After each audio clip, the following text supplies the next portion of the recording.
Okay. Wishing everyone a very good afternoon and a good day to everybody who is participating online. I wish to thank our IMM team for giving me the pleasure of chairing this session and to see so many familiar, well-known faces that we've not met or seen in a number of months since the COVID pandemic. Now, I would like to immediately open this session in the interest of time, seeing that we've already run into 5 minutes of the session time, actually. And let me just quickly begin by telling you what the IMM is all about. For those of you who are not familiar with IMM, they are the independent market monitors under the auspices of the flagged VPA program.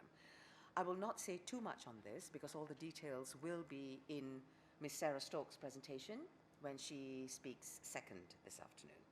Now, the IMM mission is where the IMM uses trade flow analysis and market research to independently assess trade and market impact of flagged voluntary partnership agreements, VPAs, or agreement, as you wish, in the EU and partner countries. The IMM mandate is referenced in several VPAs, and the detailed mandate is actually very evident in the Indonesian VPA to monitor impact of market-related measures, for example, the enforcement of the EU timber regulation, procurement policies, and other related matters, including the demand for flag licensed timber. Now, the purpose of this meeting is for the IMM team to share their insights from most recent trade flow analysis and 4 years of feedback in the IMM surveys that have been conducted during this period.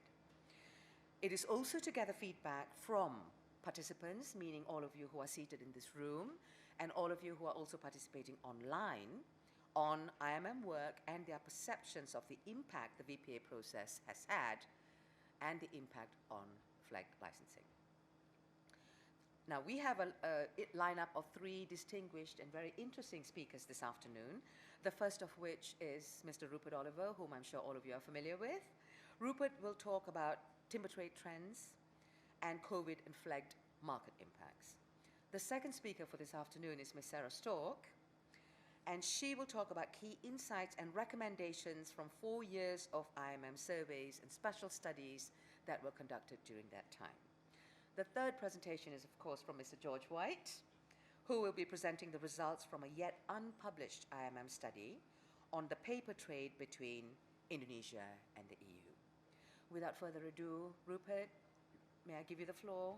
All yours. Thank you. Thanks, Charles. Great. Wow, an audience. Well, it really is a great pleasure to be here today. It will be when my slides start working anyway. It's a great pleasure to be here. And yes, I'm going to talk to you about 3 things very quickly. I'm going to talk to you about Indonesian timber product exports and trade with what we're calling here EUTR countries. These are all countries, including the UK, that give a green lane to FLEGT licenses. It's a label of convenience for the time being. We're calling them EUTR countries. And of course, those trade flows between Indonesia and the EUTR countries, that is at the core of the IMM mandate, which in some ways is quite limiting, but also the focus is important because, of course, that reflects the terms of the VPA.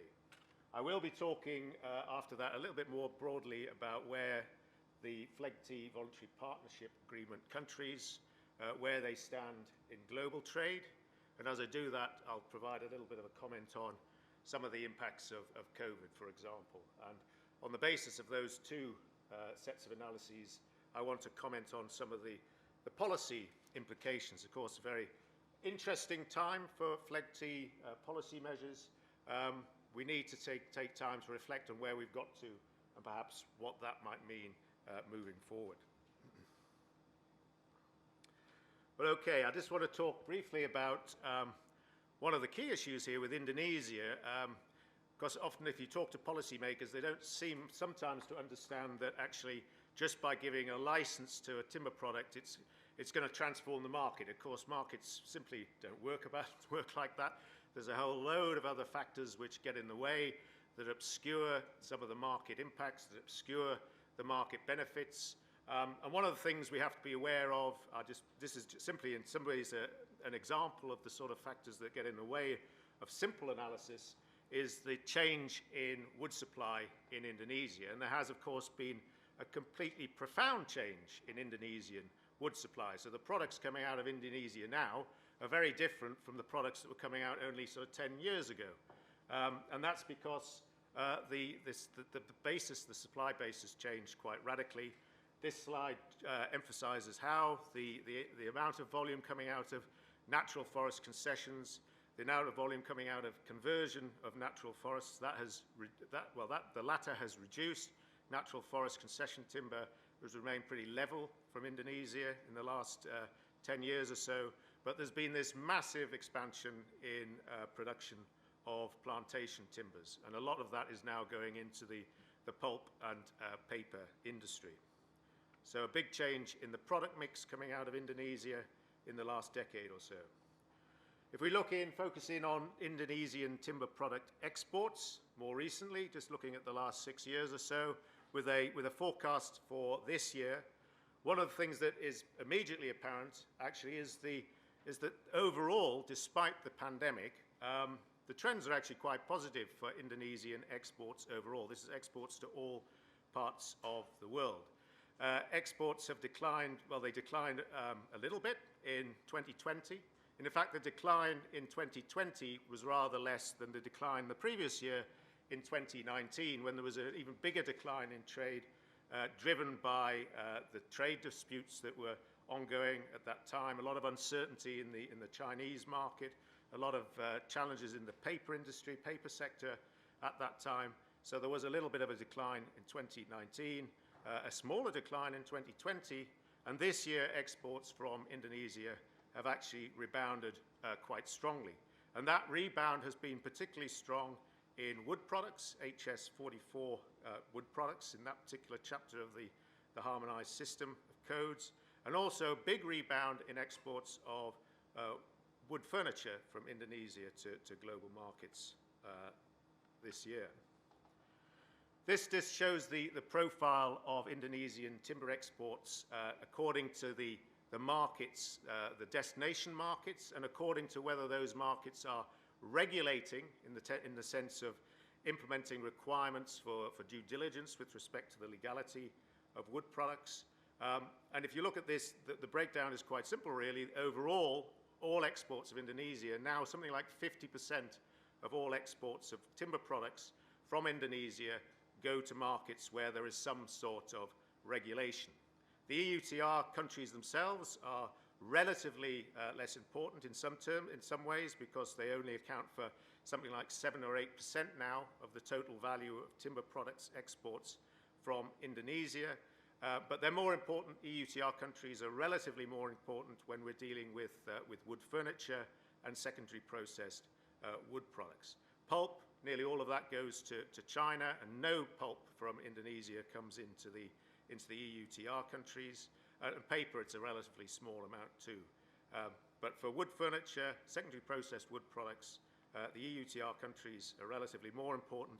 But when we're talking about wood furniture as well, of course, the big change there has been this big increase in exports, particularly to the United States, where, of course, the Lacey Act is the regulation in question.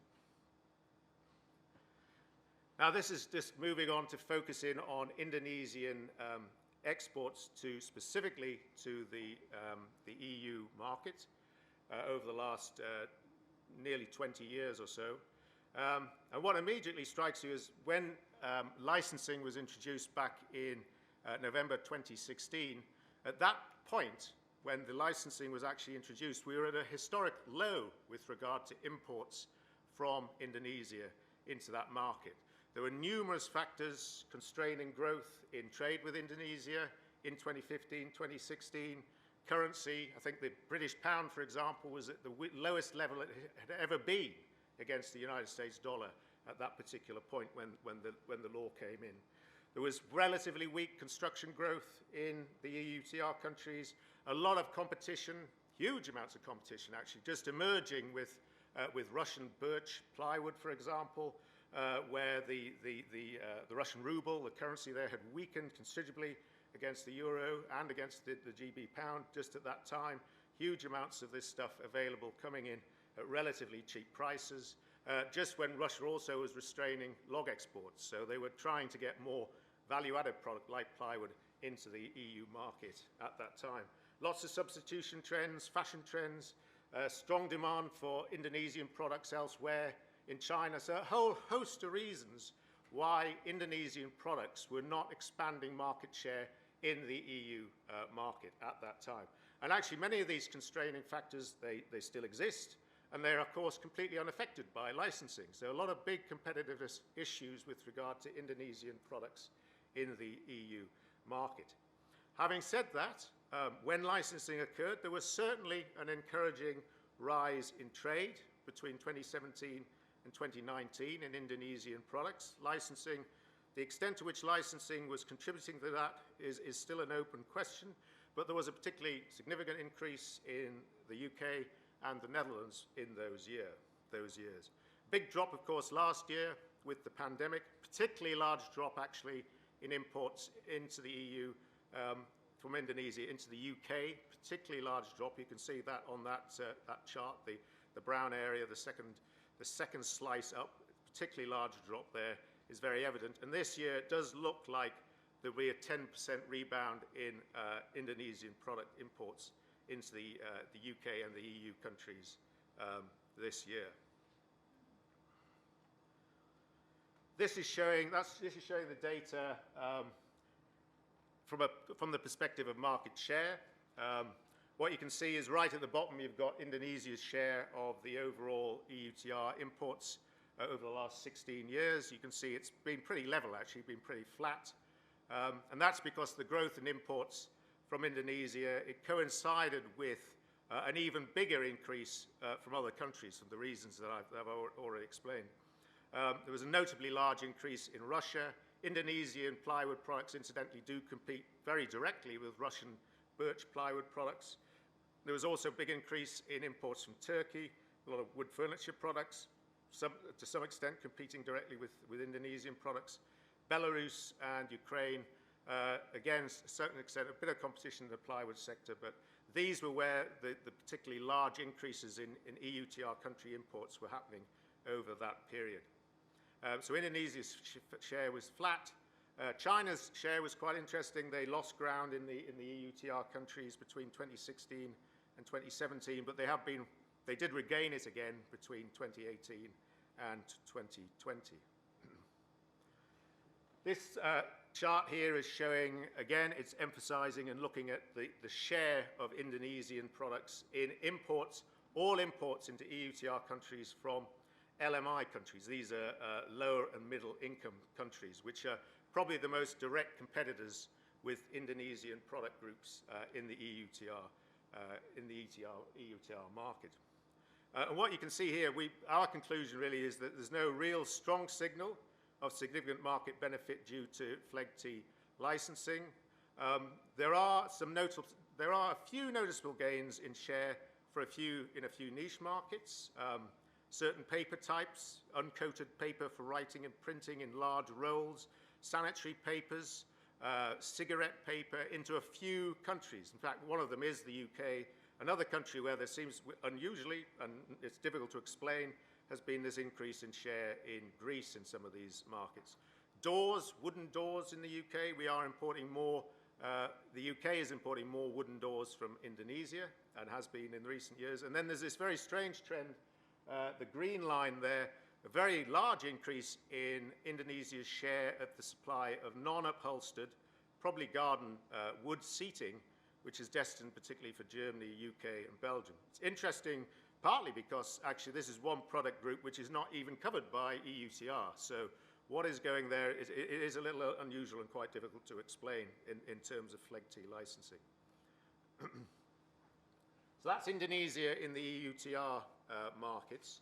Just to comment very briefly on global timber products trade trends and where the FLEGT VPA countries as a whole sit in those trends.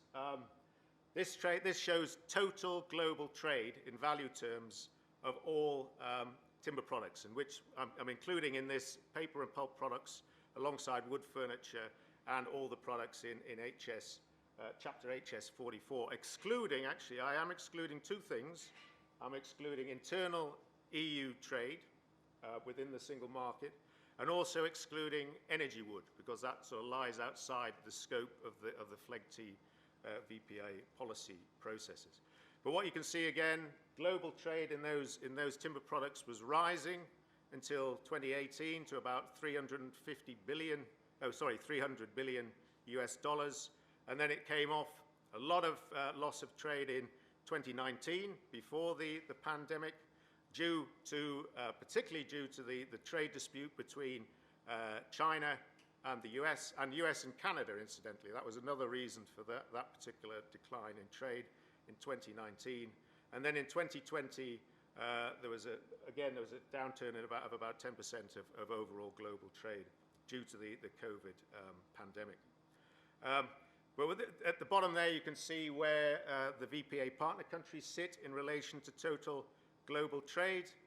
Indonesia, actually, share of trade has been increasing, actually, because of the downturn in recent years. But in total, the VPA partners accounted for 11% of the total value of global timber products trade last year, and about 1/5 of timber products exports from all lower and middle income countries. The share is increasing, mainly due to the fact that exports from Vietnam, which I'll show in a minute, are rising extremely rapidly at the expense particularly of China. And this is just looking at the same data, only breaking it down by the regulatory status of the importing countries. And again, it puts the EUTR countries into the perspective of total global trade. They account for about 12% of global imports, of course, again, excluding internal EU trade. And all regulating countries together, including obviously the United States, Japan, Korea, Australia, all those countries together now account for about 50% of global timber product imports. The big country, which is not included in that list of regulated countries, even though it has passed this Article 12 of the Forest Act, which does state that they will remove illegal wood from trade. There's no regulations to back that up yet, as far as we're aware. China accounted for about 1/3 of all the non-regulated imports worldwide. Yeah, I think it's very important to focus very briefly on Vietnam. What's happening here is absolutely critical to the FLEGT process, critical, in fact, to the whole development of trade with tropical producing countries. And you can see here timber products exports from Vietnam. They have been rising at an extremely rapid rate, an extraordinarily rapid rate, even during the pandemic and since the start of the pandemic. We all thought that the trade would decline this last year, but of course it didn't. It continues to rise, and this year the rate of rise seems to have been accelerating. And in fact, in the first 6 months of this year, exports just to the United States were running at a rate of about $1 billion every single month. This is driving a big increase in raw material requirements in Vietnam. About 2/3 of their raw material requirements come from domestic plantations in Vietnam, and the production of plantation wood in Vietnam increased to nearly 10 million cubic meters in the first 6 months of this year, or the first 7 months of this year, whereas imports were up 27%, rising from just about everywhere except Africa because of the serious problems of supply from Africa this year and since the start of the pandemic. Of course, quite a lot of progress in developing and implementing a timber legality assurance system in Vietnam. Certainly a high level of political commitment to that, driven both by the FLEGT process and also, of course, by this agreement with the US government only last month, only a few weeks ago, the result of this Section 301 Trade Act investigation, which was looking at the extent to which Vietnam's exports were derived from illegal wood imports. And as a result of that investigation, the conclusions of that, they came up with this very far-reaching agreement. If you haven't actually read the agreement with the US government, I would certainly recommend you read it. It is extraordinarily far-reaching, the level of commitment that is required by the Vietnam government to demonstrate that the wood is of legal origin, that's been re-exported from Vietnam, and the extent to which the US Trade Representative Department is going to be providing oversight over that agreement. Just briefly touch on the other VPA partner countries. These are the other 7 countries here. These are the ones which have actually signed a VPA. And I know we'll probably get asked what's going to be the status of these VPAs in the future. I don't know exactly the answer to that. But just from a trade perspective, one thing you can say is that the exports from all these countries has been pretty low in recent years and was often declining even before the pandemic. And as low and middle income countries, some of them in the very lowest category, in Africa particularly, they were quite heavily impacted, disproportionately impacted by the pandemic. A lot of challenges to production in those countries since the start of the pandemic. Challenges of moving staff, materials, maintaining equipment in isolated areas, and this huge lack of containers and this huge increase in freight weights from lower and middle income countries. I mean, the freight weights for example, from Asia into Europe have gone up nearly tenfold since the start of the pandemic. This is having a huge impact on the ability of these countries to supply global markets. And a lot of these challenges in these countries, they're likely to persist with the low levels of access to economic support measures, low levels of access, of course, to vaccines, other health services. So absolutely a lot of competitiveness challenges in these countries. And yet, some of these countries have taken very significant steps towards implementing timber legality assurance systems, particularly in Ghana, for example, Congo Republic. Significant steps that need to be rewarded ultimately in the marketplace. So just some brief observations. FLEGT process, yes, it has achieved considerable reach. I think it has enormous influence in global forest products trade, and this certainly needs to be built on. Alongside Indonesia, we have to acknowledge the big role of Vietnam as a globally significant processing hub, and of Cameroon. I haven't mentioned Cameroon in any real context, but it is, in the context of African trade, it is important to highlight it. Something like 50% of EU imports of tropical primary wood products now come from one country, from Cameroon. So it has a big role to play in this whole discussion. And actually, Cameroon is selling a lot of wood, a big share of its wood. Cameroon's wood ends up in countries which are regulating their imports. So why there hasn't been more progress there, I'm at a little bit of a loss. But it really needs to be a focus for future negotiations. For market development, I think IMM has said this endlessly, and sorry I'm mixing my metaphors rather badly there. It is a slow burn and not a silver bullet. I think you understand what I mean, but it's a horrible mixing of metaphors.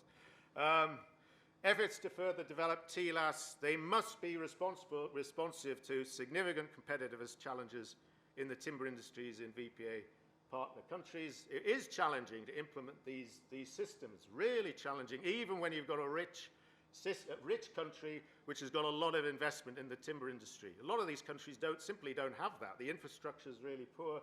The capacity, the technical capacity, the training, it takes years. So I don't know why people are surprised that it took so long in Indonesia. It was a remarkable achievement. And VPA partner progress, it needs to be rewarded with concerted efforts to promote a favorable market position for licensed timber. I won't say any more because I think Sarah is going to talk much more about that aspect. So thank you for that. Yeah.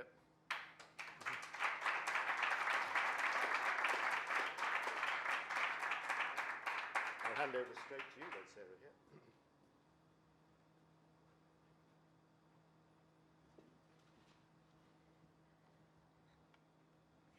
Yes, hello, good afternoon. It's really nice to speak to an actual physical audience again.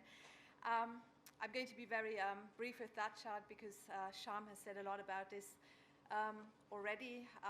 Just for the discussion later, to recap where the IMM actually derives its mandate from, there is quite a long annex to the Indonesian VPA saying that we are tasked to monitor certain things, including the release for circulation of Indonesian FLEGT licensed timber on the market, the performance of such timber on the market, also relative to the performance of competing timbers, as Rupert has just demonstrated, and also the examination of the impact of market-related measures, including the implementation of EUTR, procurement policies, green building codes, codes of practices, and all these things. So derived from that was a very complex set of indicators in a consultation process, and we report against these indicators by using these trade flow analysis things that Rupert just demonstrated. And we also have correspondence in 5 key EU markets, the big importers from VPA partner countries, and the UK, of course. And we have correspondence in 4 VPA partner countries, obviously in Indonesia, but also in Ghana, and for the last 2 years also in Vietnam. And we've tried to get started in Congo Republic, but with the COVID pandemic, that was very challenging to get a baseline report put together there. Our correspondents undertake standardized annual surveys involving the trade, but also competent authorities and monitoring organizations in their respective countries. And all that research is put together in a number of studies and reports every year. So over the last 5 years, we've interviewed, well, this figure is still just for 2020, so there were 600 plus timber importers and traders. Another roughly 100 will be added this year. We've done interviews with 80 plus furniture importers and traders for 2 special studies on the furniture market. Architects were interviewed for special studies of their perceptions of FLEGT and use of tropical timber. We've done 2 studies on the impact of forest sector investment, or FLEGT on forest sector investment, sorry. And besides trade, like I just said, we also include competent authorities, associations, monitoring organizations, and so on in these interviews. We've also consulted the trade directly in physical meetings. The first one actually was here in the UK in 2018. Unfortunately, we had to stop that due to the pandemic. And our VPA partner country correspondents also, depending on the country and year, conduct between 20 and 40 interviews with stakeholders every year. All IMM outputs are publicly available. Our website has a resources section where we can find all annual reports, really from the baseline report back in 2014-15, and the one for 2020 will be added in the next few weeks. All the special study reports, then more up to date, we have market and policy and project news really updated every week. We have what we can see on the bottom left here, country profiles for all the key countries we are monitoring, both in the EU, the UK. This is actually from the UK profile, where we detail trade for each country and market development, all sorts of factors influencing trade. Okay, now moving on to some actual results of our surveys. These are really some core questions from the annual EU trade survey, where we are trying to sort of gauge the impacts and the perceptions of the FLEGT VPA, whether FLEGT licensing is making importing from Indonesia easier, whether importers are having any problems with the administrative process. And what we can see from that is there's really strong evidence that FLEGT licensing provides an advantage, as it sort of reduces administration, makes importing easier, and also reduces the operator's risk under the EUTR. With the administrative process, we've seen that there was some disagreement in 2017 when the first licensed timber arrived. There were some more problems, but immediately afterwards, most of the respondents really said the administrative processes are easily understandable and very straightforward. When it comes to granting preference to FLEGT licensed timber over competing unlicensed timber, it's a bit more ambiguous. Companies are saying, the majority are saying, yes, we do that, but of course only where other commercial criteria are equal or comparable. So first and foremost important are still, of course, price, availability, the ability to deliver in constant qualities and quantities over a long period of time, the logistics involved. That's always first and foremost important. But then where these criteria are equal, the FLEGT license can be a competitive advantage. These are some examples from our trade survey in Indonesia, comparing 2017 and 2020. And we can see that in both years, there has been a strong majority of companies participating, saying that they feel that FLEGT is helping to improve forest management and governance in their country, and that it has been worth the effort to actually getting SVLK certified and implement the VPA. In 2020, we added a question on whether FLEGT licensing is becoming more important in the context that Rupert has shown in his slides previously, of more and more countries and markets becoming regulated, and there was a very strong majority of 80% fully agreeing to this growing importance actually of the system. So for our last annual report in 2020, what we have done was take all the surveys and reports we published over the last 4 years and looked at the recommendations and concerns, and we're trying to see if we could pool them under certain areas, and we found that's actually quite easy because a lot of the recommendations were around the same things. We found 3 main areas, which 2 are much more important than the third one.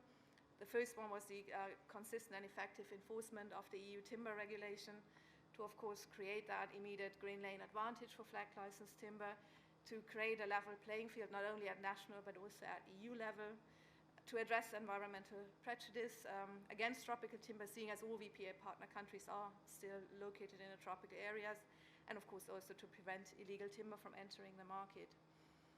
Secondly, and just as important, were all sorts of recommendations around the, well, not just promotion, but even the endorsement of the FLEGT licensing scheme, including things like accepting FLEGT licensed timber on equal footing with certification in procurement policies, the clarification of the status of FLEGT licensing in this legality and sustainability hierarchy, all sorts of measures to raise awareness with relevant target audiences, then a recommendation from the investment study to give preferential treatment to licensed timber in green finance initiatives, and again, measures to address the environmental prejudice. And that third area really came up mainly in the first 2 years or so of our monitoring. Implementing e-licensing to make the paperwork easier was the recommendation first and foremost here, and then of course also handling these HS code differences between the EU and Indonesia that really just popped up with FLEGT licensing in an unbureaucratic manner that seems to work well in almost all countries. We are monitoring, although in one country last year there were a bit of, some problems with that. And then the fees for processing FLEGT licenses were also brought up, especially at the beginning, not because of their size, because they are not very high, but companies just didn't feel it was right to put in an extra fee for something that should have a preferential access and be promoted. So from this, we could deduct a couple of market constraints that still exist for FLEGT licensed timber. Again, the inconsistent EUTR enforcement, which really the majority of our survey respondents tend to flag up. We are asking if these differences are having impact on companies' business, and it's 40 to 50% each year that actually feel an actual impact from this inequality on their business, either through competition with companies from reputedly less strict countries, or from what some have said are sort of unreasonable demands from competent authorities. Examples for that were, for example, that it was hardly possible to import anything that wasn't certified from tropical regions. Respondents tend to say that sort of in the reputedly stricter countries, the EUTR has leveled the playing field at a national level, but not really EU-wide, and there's also some evidence, of course, in trade statistics of these inequality, and also all sorts of reports that have come up recently. I mean, teak imports from Myanmar that have sort of moved from the northwest to the southeast is an example. Also this, what Rupert mentioned, the continuing high and even rising even faster imports from countries that are reputedly more or less high risk during that period where FLEGT licensing came into being. Then the issue of legality versus sustainability came up very strongly in our 2017 survey. So from 2018, we added a statement, FLEGT only means legal and has nothing to offer in terms of sustainability. And if you look at this agree bit that I've highlighted, this really highlights the uncertainty around this issue, because about 30% in 2018 said, yes, it's only legal. Then this figure halved in 2019, and people were seeing the additional benefits, and then it turned around again in 2020. So inconsistent messaging and communication and so on seems to be a real problem and creating confusion. Yes, then this lack of sort of promotion and endorsement we've mentioned before. These are examples from the IMM procurement studies in 2019 and an update in 2021. So the chart on the left shows that the number of EU member states, and I'm including the UK still when I'm saying this because they are included in the study, that accept flight licenses in some capacity has increased from 18 to 21 over the last 2 years. However, the problem remains with the way of it's recognized. There are still a number of different scenarios, going from the most generous of accepting it on equal footing with flag licensing to accepting it as sort of second best after sustainably produced timber, or explicitly accepting it as only legal. And there are a number of countries falling under each of these scenarios, but there's an even higher number of countries that hasn't really clarified at all where flag licensed timber sits in that hierarchy, which in practice means that it's still hardly ever specified, and also that any positive leadership effect that could come out of a wholehearted endorsement doesn't really come to effect. So yeah, just to quickly conclude, on the positive side, the green lane for flag licensed timber is making importing from Indonesia easier for EU operators.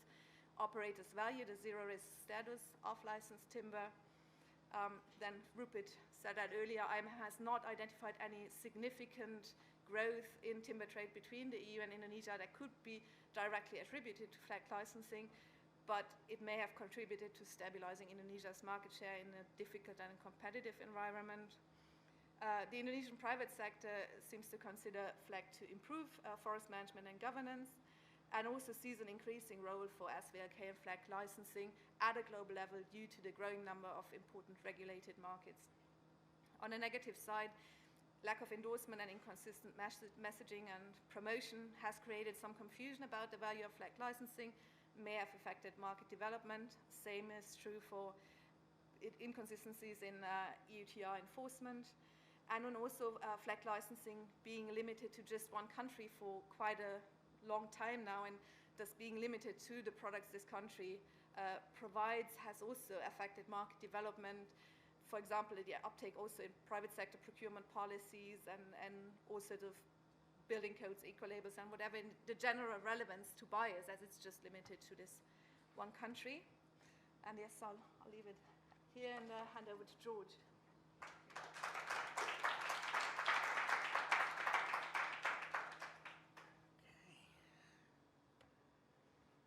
Right, good afternoon, real people. This is such a shock to the system. So I don't have to imagine you're out there, you're actually here. And those of you who are online, I hope you're sticking with us. I'm going to cover a study that's going to come out probably in the next 6 or 8 weeks or so. And it's sort of one of the missing pieces. Everything you've seen today is a summary of special... I did that without me asking, that's amazing. It covers... we haven't covered paper and pulp. Rupert just touched on it there, it's in the statistics. And it's such an enormous industry, particularly for Indonesia. As you can see, the area of plantation in Indonesia is growing massively. Why is that growing? That's mainly paper and pulp that's pushing that. So it's a huge chunk that's missing from the story. We've conducted another special study on behalf of IMM, which is going to provide a glimpse of it. It's such a big, complicated sector. So this is sort of an overview, but it's trying to answer those same sort of questions. What do people involved in the trade in pulp and paper in Indonesia, within the EU, within the UK, what do they think about flag tea? How does it influence their decisions? And what advice? And we'll come on to their thoughts a little bit later.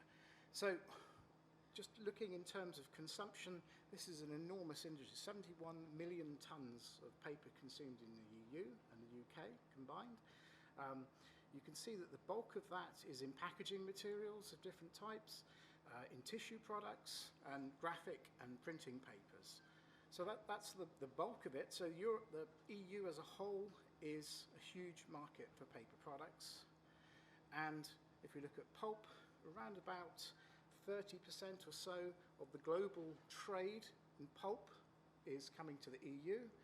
And for that year it was EU included the UK. And for the same period of time, around about 40–45% of the global trade in paper products, again, is coming into that market. So this is hugely significant, and as I said, it's a piece of the jigsaw that we need to have some reflection on. If we just look, why Indonesia? Well, it's the 4th largest pulp exporter. I appreciate you may not see all the detail of these charts, but it's a $3 billion export industry in 2019. Globally, it's a $46–47 billion industry. So Indonesia is a big player in pulp. You can't ignore that. We look at paper, an even bigger industry, $170 billion industry globally. And Indonesia is a smaller player. It's the 12th largest with $4.5–5 billion. But not an insignificant sum, particularly those of us that more commonly are working in the timber and panel product sectors.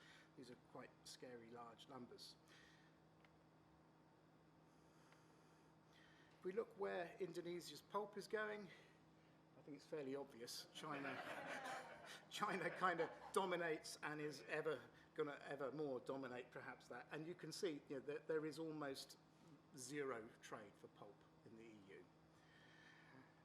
Paper's a little bit more interesting. Again, China is the dominant market for Indonesia's paper exports, followed by Japan, US, Vietnam. And we can see the EU is around about 5–6% of Indonesia's exports. So, and if we go back to basics and we think about market-driven mechanisms such as FLEGT licensing, if we're expecting the market to drive it, we've got a pretty thin slice to play with. It could go up, it could go down. But if China was asking, I suspect it might be a little bit easier. But anyway, that's another story for another day. And why is it relevant? It's covered. The EU timber regulation, the UK timber regulation covers these products in chapters 47, 48. So in theory, and we'll come on to the reality, but in theory, for pulp and paper companies in the EU, in the UK, this should be important. They should be interested in FLEGT licensing. They should know all about that logo and what it means and its value to them. And in a moment, we'll find out whether that might be the case. I'll skip that one. It just says pulp products are not really going to be a part of this. It's all about paper, and they're growing massively. Anyone would be pleased with a sales growth chart that looks like that. That's a scary, particularly early in the morning, a scary chart. But where's all the paper that's coming into the EU back in 2019, 2020? Where was it? Well, it was mainly in printed graphic papers, A4 paper, A1, A2, A3, graphic printed papers. It was also growing markets in tissue papers. Rupert touched on it earlier, whether that's in giant rolls for conversion or packaged end-use products, kitchen towels, things like that. But you can see it's quite a complex mix, but it really is dominated by those two. And where's it going? Well, the UK is the main market for Indonesian paper exports, so we're in the right place. But as Greece popped up, doesn't normally appear high on any lists for anything that we're doing with IMM in terms of consumption for any tropical products or any VPA countries. So Greece, Belgium, Italy, Spain, and the rest, as you can see. So it tends to be dominated by quite a small number of the EU countries. And if we look, what is the UK, the biggest market, bringing in?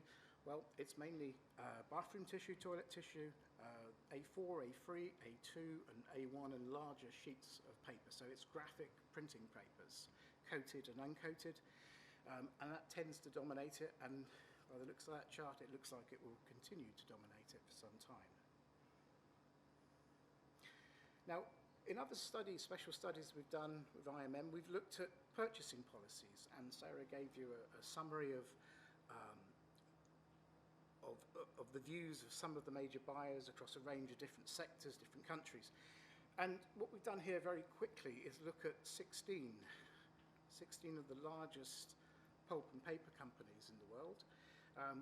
That's 30 million tons of market pulp, 120 million tons of paper and board, and sales well in excess of 150 billion US last year. So they're a pretty hefty group of companies. You'll see April and APP on there, two Indonesian companies. By rights, they're in that list. They are amongst the biggest players, and they are growing as well. So some familiar names there from around the world. And as we did in the past, looking at the timber and panel product sector, we looked at policies. So what's out there from these companies? And these are giants. Well, thankfully, all of them have accessible policies. Most of them, bar one, are positive towards certification, and they'll typically name PEFC or FSC in there, or another system. They all, thankfully, make reference to the legality of their operations and their willingness to buy legal fibre or logs or whatever.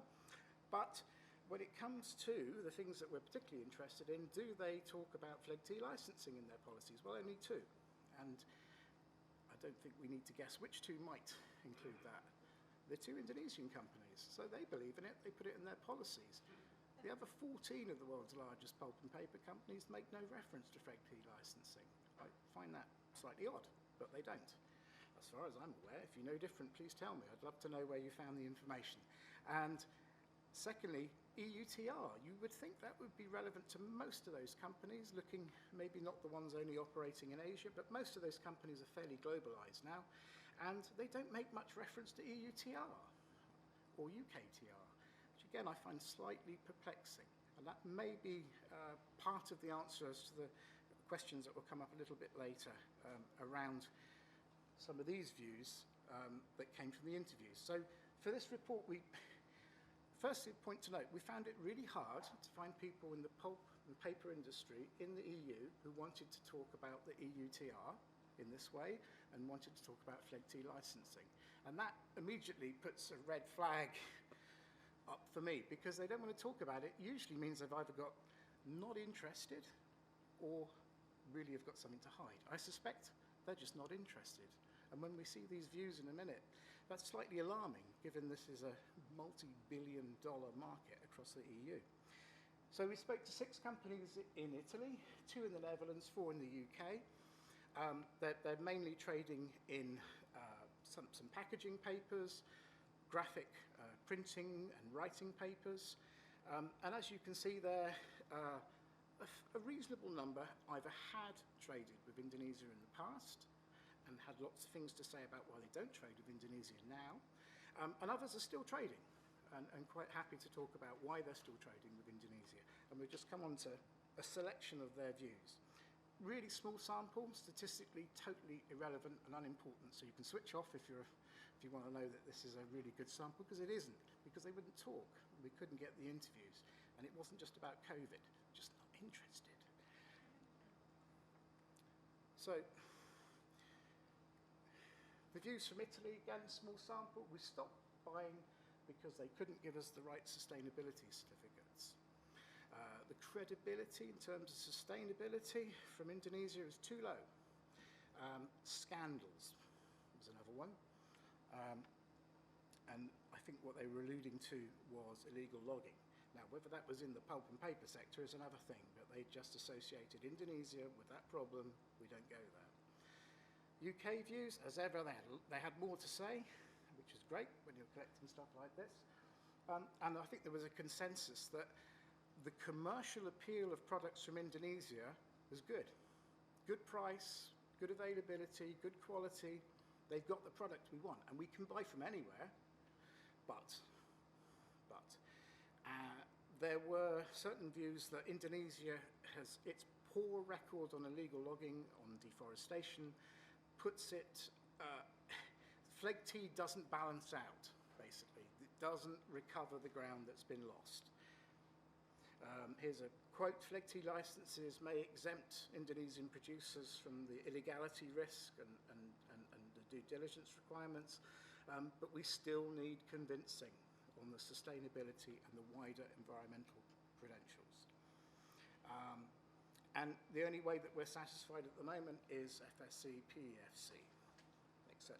We've seen all this before from other sectors, but from the paper sector, it was interesting to see. And then just to give you one example, their clients are mainly in the City of London, so they're dealing with financial institutions, and they just don't want to risk their reputation by trading their products. Perfectly good products that would meet their needs and probably at the price they want to pay, but they see themselves as a gatekeeper, and they want to uphold these reputations. So we asked them, that was about Indonesia, then we asked them about the wider process, we asked them about fleg tea. In Italy, again, a small sample, 6 companies, there's only one that knew about the timber regulation. Again, it applies to all 6 of them, but only one knew about it, slightly worrying.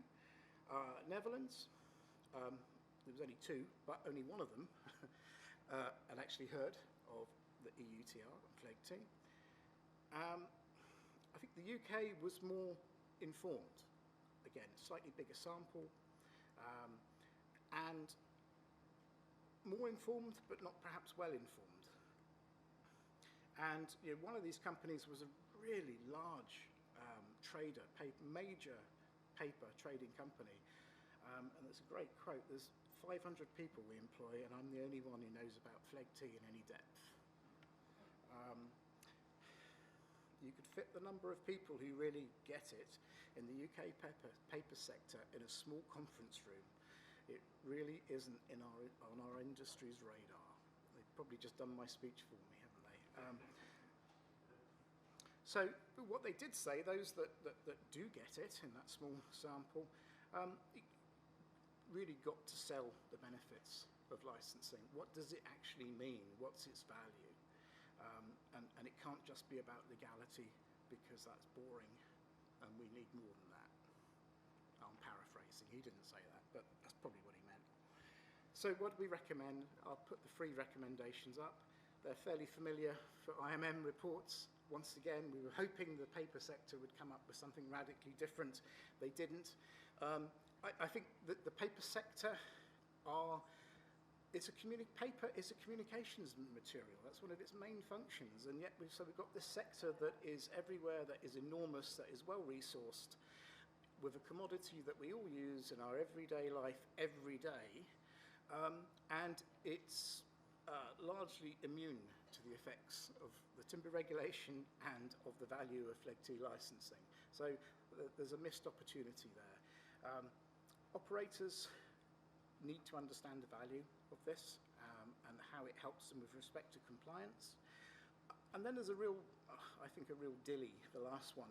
You've got 2 enormous pulp and paper companies. They are the main 2 that represent the Indonesian pulp and paper industry in Europe.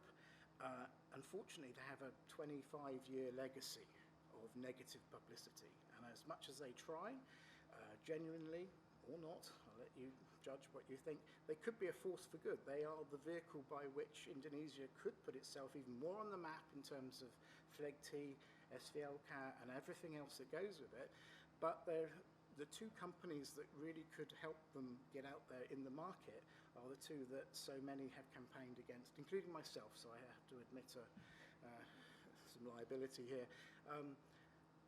They've got to overcome that hurdle, and that's a hole they've been dug for 25 years, and that's a deep hole to fill. I'm not sure if fleg tea licensing alone is going to fill that hole. So there's an irony here that there is a willing horse, but I'm afraid it's not going to be allowed to run, in my opinion, but let's see what we make of it. And that, ladies and gentlemen, thank you.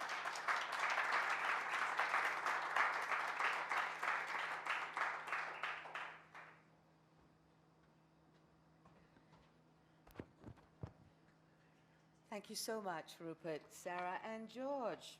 Wasn't that all so interesting? It's incredible. It's incredible that some things have changed and some things simply haven't. As you know, in my previous capacity, I also worked on a lot of these issues. And, in my previous capacity, we had raised a few concerns on how some things could work or some things might need deeper attention. And it's even more interesting to see that some of that is actually coming out through market trends and the analysis.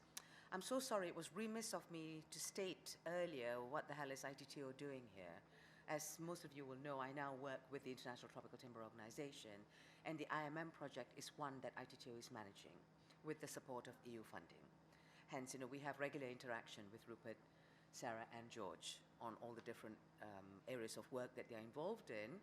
And we have another group of consultants who do help with market information. And the team is doing an excellent job, I have to say. I have to commend them on the detailed analysis and the figures and the very regular, very accurate reports that come in on what is happening in the timber sector. It's also quite interesting to see how the trade volumes or flows have changed, and Vietnam's upcoming is something that's, encouraging. As you know, all these countries that have been mentioned, or most of the producing countries that have been mentioned in the presentations, are also ITTO member countries. So it's nice to see some of them progressing forward. But again, as all three consultants aptly said, there are still challenges. Anywho, now let's go to the question and answer session. I would invite questions from any of you on the floor, and please direct them to whichever presenter you wish to direct the question to, or if it's a general question. Yes, David, please. Can it's not so much a question as an observation that ran through all three presentations, and it's about communications and marketing. And some of the points that we put up about there is little awareness of what lies behind a flexible label, and some of these things. If you took flex out and put FSC in, you get exactly the same answer. Because actually, the difference between the two is that there's been a consistent and very positive campaign on behalf of certification bodies, which resonates with people. But if you were to say to all of our members, what are the 10 principles of the FSC? All of our members, I've got the Timber Trade Federation here in this building. So if you would say, what are the 10 principles of the FSC? The number of people who could answer it, I could count on none of my fingers. And I think that sometimes we're a little disingenuous about what we expect from labels. If you've got a fair trade label, you've got a vague idea of what that means, but what really lies behind that? If I've got all sorts of different labels, your relationship with that and your perception of that label is based largely on the marketing messages and the sort of background fuzziness that comes out of marketing and communications. There are very few, except compliance officers themselves, who have to delve into this stuff. There are very few people who have to really engage with what that means. So they just pick up a general sense. And that's what's true of FLEC. And I don't think that it necessarily reflects anything negative about the process itself. But it does recognise that if you want to sell a policy, if you want to ram it up, if you want a market mechanism, which is what marketing is, a market mechanism, the symbols, the advertising, and all the rest of it, then you've got to push it. You've got to keep telling a story, and you've got to keep telling that story over and over again. And that's what FSC and BFC have done very well. They do it well. But actually, understanding what it means behind it, very few people ever will. The other point I just wanted to make was actually that where, and I do think that this is something that sort of needs exploring a bit further, was where Rupert showed about the products that are gaining market share for Indonesia. Things like plywood, fire doors, and other things, which are measured on their performance, their technical performance, not just their environmental credentials, but their technical performance in the market. Actually, there's been quite a lot of work done there within Indonesia. And I always assume I'm loud enough, but I've got a microphone now.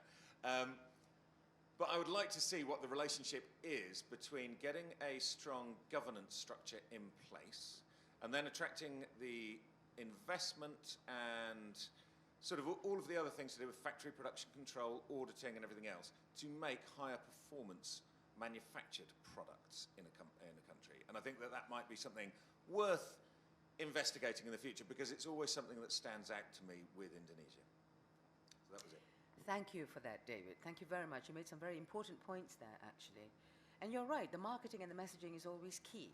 And for me, having worked in these areas of work for the last 2.5 decades, is trust and confidence. The marketing and the messaging is what helps to build trust and confidence. And of course, a recognizable label or a mark definitely helps. We're human beings, a lot of us are visual. A whole page of text, as you said, nobody would be able to recount the 10 principles of the FSC, even I can't.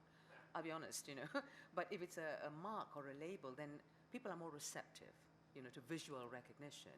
And with the FLEG process, they have done so much in all the different countries that, it's still being discussed, or they were still in negotiations.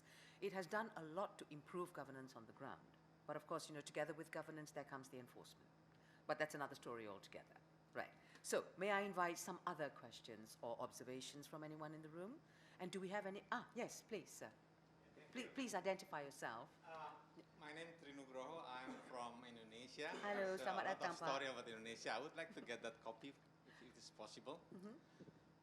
So thank you. Yeah, I think first Indonesia just launched a new logo of SVLK just 2 days ago, or last week, sorry. That SVLK not only legal anymore, because I think that was wrongly stated in the past, that Indonesian legal wood is actually not only legal. If you compare the sustainable forest management standard in the in the natural forest, is similar like FSC and TFSC, 70%, 80% similar. We can discuss about the standard, but I think it's just different in some extent. So now we have a different logo. I think I agree with you, communication and marketing is there. We just need to talk about this is not only legal, this is part of sustainability, the commitment of sustainability of Indonesia. That's the first one.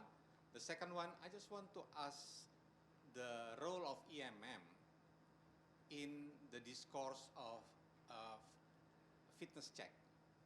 I think Sarah Sok mentioned about the legal reference on the VPA Indonesia EU, and I just wondering, I think a lot of discussion here is mentioned about the not good performance of the FLEGT certified wood in the market, but the response under fitness check is not really respond on that area, it's in the other side.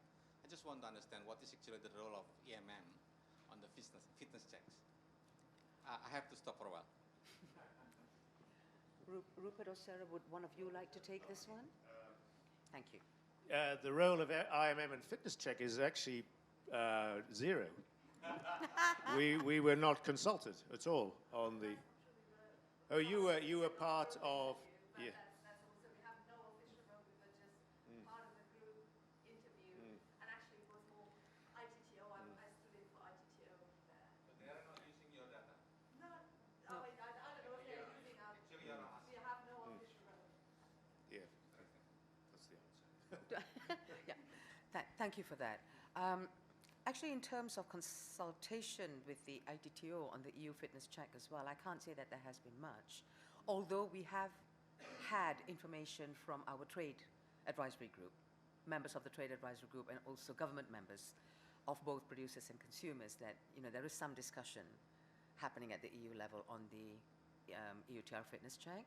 And the latest we heard was that the outcome of the fitness check is being delayed until the end of December, or middle or the end of December. That's been postponed since, I think, the autumn, when it should have been released. I mean, that's as much as we know. We also know that, there are some considerations on what they will do with the actual flagged regulation. But we hear that that may live on, but the disjuncture between the continuation of the flagged regulation and the EUTR regulation, we don't see the link yet. So all we have to do is, I guess, we just have to wait for the European Commission, excuse me, to let us know which way they will go. So ITTC, the next International Tropical Timber Council session is being held towards the end of November, 29th of November till the 3rd of December. And the market day is actually scheduled for the Tuesday that week, so Tuesday the 30th of November, and they will be discussing a number of trade issues at that market day. So if you like, I can share the flyer with David maybe, and David can share it, because that would be a very interesting discussion, and we're making it an open meeting this year, so that more participants can come in and share their views, and I'm quite confident that the EU-flagged move forward will be one of the points that will be discussed in that discussion. So hopefully there'll be a little bit more clarity going beyond that. Right. Yes, Julia, please go ahead. Lovely to see you here. Please do. Microphone.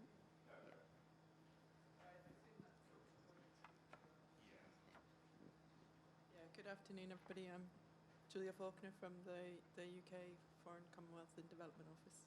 And actually just picking up on Dave's point, it's interesting to think about the labelling and communication. Certainly when we were first imagining FLEGT as a policy sort of universe, there was quite a lot of discussion around whether or not we should include sort of deliberate labelling as part of what we supported and did, and there was a deliberate decision not to do so. And the reason not to do so was we felt that as governments we didn't know what we were doing in terms of labelling, that we would just make a mess of it and it wouldn't be effective. I think that probably is still true, but it also it does sort of raise the question of if the EU and member states aren't sort of engaged in marketing the product side of the equation, then I think our assumption was that trade would pick that up, and that if there was something that was worth marketing and had value in the marketplace, that the private sector would find means of communicating sort of the positives of that result. So that was an assumption on our part. I think that's fair to say, that was an assumption that we made. But looking at the reverse, sort of thinking about the practice of Europe, European Commission doing labelling, not being particularly positive on the environmental labelling, and so not wanting to sort of go there. So that's just an observation against, I guess, what you were observing, and also thinking, and this also is thinking about, I think, going forward. So if we are in the business of trying to encourage more markets to recognise national systems like Indonesia's SVLK, I think the presumption was that countries themselves would do their marketing, so they would do their labels, and every country would have their own. But I think the problem with that is then they're all competing, and you're not sort of gaining any recognition of what is the value of that investment in the core governance. So to me it's really an open question in terms of how does one address that challenge, because I think it doesn't go away. Individual countries with their national systems are going to struggle with labelling and marketing their sort of the results of their systems. And as governments, we don't do labelling well. So I mean, encouraging governments to be more in the business of sort of investing in a FLEG label, or whatever it is called going forward, I think we would struggle as governments to invest in that sort of thing, just because we don't do it well. Anyway, it's just a thought. Thank you, Julia, for that. Thank you for that explanation. Could I invite any other questions? Please don't be shy. We still have another 5 or 10 minutes before we go into the interactive session. Would anyone like to? I've got a question that's come in. Excellent, Mike. Would you like to come up here and read it? Yes. Please, yeah, so that everyone can hear you. Yeah. This is probably a question to bring in Dave as well as the IMM team. And it goes back to the fitness check of FLEGT and the ETR. If the EU does revise FLEGT or its commitment to FLEGT in the fitness as a result of the fitness check, how do you think this will affect UK FLEGT policy? looking at Dave.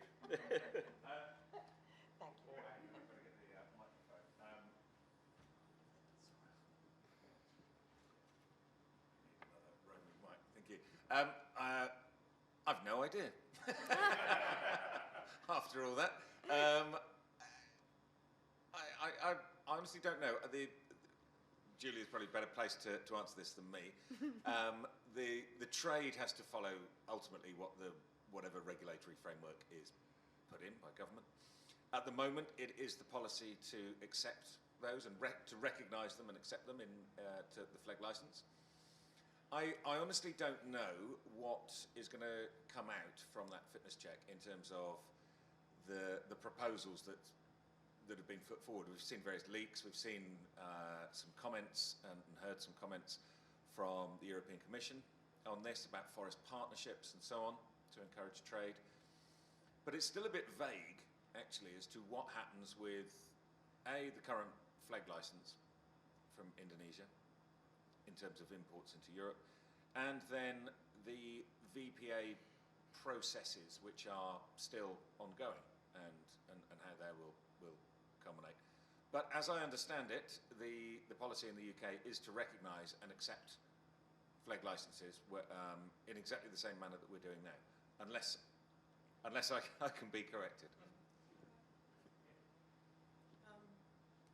In terms of where we are right now, as the UK government, so we certainly keep the UK timber regulation in place, and principles of the VPAs, if countries want to engage in transpose the existing VPA into new VPA with the UK.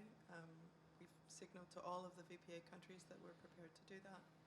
The timing of that transposition is, for us, linked to the timing of the operationalisation of FLEG licences. So we have a VPA with Indonesia.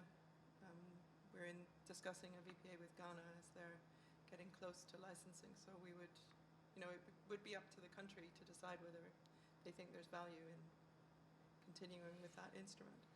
In terms of how we will react to shifts in Europe, I mean, I think right now our position is we need to see where Europe goes.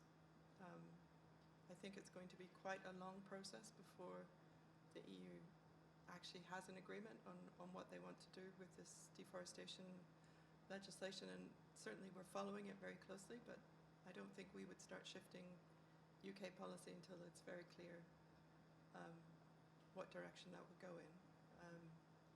And if we were going to change our policy, I think we would probably have to do our own impact assessment.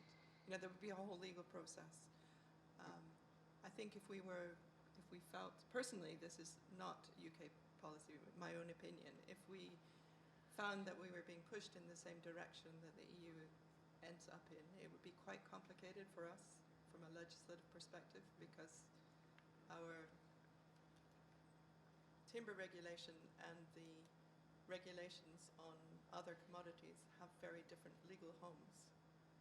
And so I'm not sure how we would sort of try and bring those things together. It would be quite complicated from a legal point of view. But we're a long way from that, so I think, that we will probably have to sort of deal with that once the EU has a regulation in place and it's clear what the impacts would be on UK trade. Because obviously things coming from here will have to be able to go into Europe and comply with European regulations, and it's only, I think, then that we would have much push to change anything from where we are right now. Thank you very much, Julia. If it's any consolation, it will take some time, and it will give parties time to actually think about how they wish to roll this out. It's just unfortunate. The last 2 years, we've had a triple whammo. Triple whammo with Brexit, number one. Number two, the COVID pandemic. Number three, post-recovery and the COPs discussions, and everything seems to be, coming mushing in right now. And so, within that mush, and my brain is a mush over the, since the last month and a half. So in that mush, I think we need to just decipher, certain things. So it's quite good if there is some time for people to reflect and, think of ways forward. Right. Any other questions? I think we can take one last one, and then we have to go to our interactive session. We're already running over time. Yes, Lucy. One more? Perfect.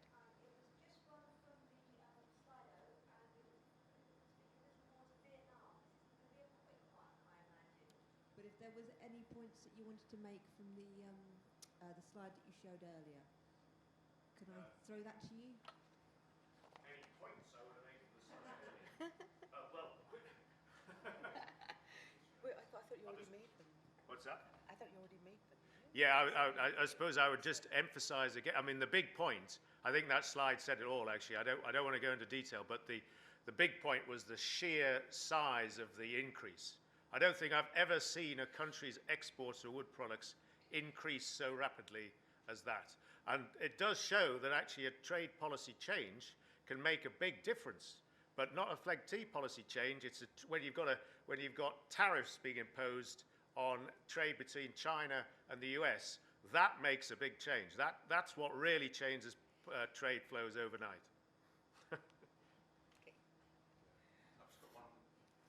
Okay, a short one, right, very short one. Thank you, Rupert, very succinct. Yes, yeah, last one, gone, very last one. It's quite simple. What will be the IMM's main activities over the next year? Maybe, okay, Sarah, if you want to say something, or perhaps actually Theo should answer that one, it's up to you. You do it. Yes, so main activities will be that we will do one more round of surveys to really wrap up feedback and recommendations on the VPA process and the advantages it has brought or has not brought Indonesia and the VPA implementing countries. And what we will also do is what we will start trying to do here with the questionnaires you found on your chairs, so we can go on to the interactive session, is really consult all sorts of stakeholders in the EU and in VPA partner countries, both about our work and then also more in general about what monitoring of such a process should look like, who would be the appropriate people to do that in stakeholders' views, gain feedback for potential future monitoring of the process. So this will be key activities of the work, and for the technicalities, I'll hand back over to you. Thank you very much, Sarah. I mean, in talking about the future, I guess question 2 here, would kind of answer that question once it's taken in by the European Union. Now, for the interactive session, all of you would have seen a sheet of paper and a blue pen and 2 colored stickers, right? Now, those same questions are actually repeated on the flip chart. So you have the option of either coming to put your colored stickers in the boxes underneath the questions, or, sorry, It's different questions. oh, it's a different question. Sorry, my bad. I retract all that. So please focus on the sheets. If you haven't got a sheet, there's a few more in the front rows of chairs.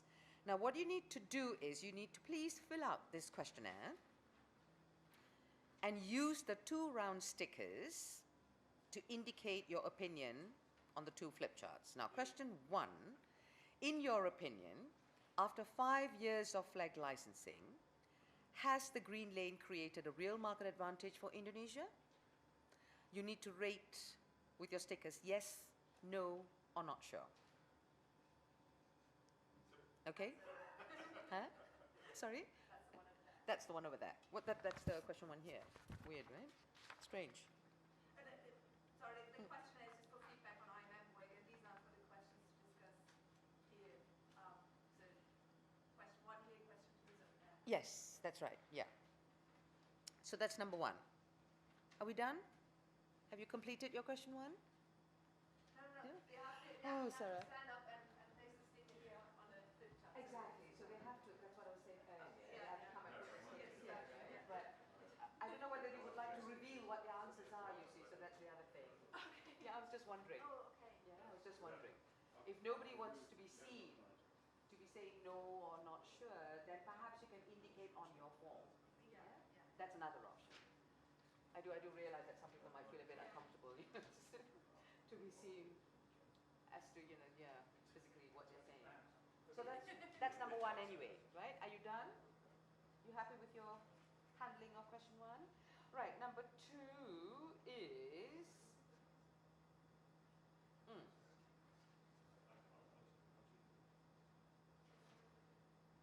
Do you think it is useful to monitor trade impacts of the EUTR/UKTR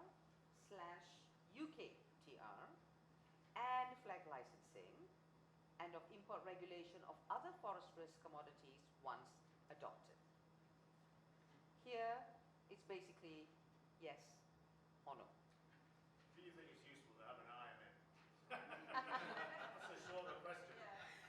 Exactly, and I was about to add that the IMM has not just been tracking FLEGT-related products. You know, from the market information that we have been receiving through the IMM reports, it actually goes well beyond. Yeah, way beyond in terms of product coverage, trade flows, countries involved, as you saw from all the presentations that were presented. So they are far more wide-reaching, yeah, overreaching. Now, are we done? Completed? Yes? Right. Additionally now, in relation to question number 1, which is what's on that sheet, in your personal opinion, the 5 years.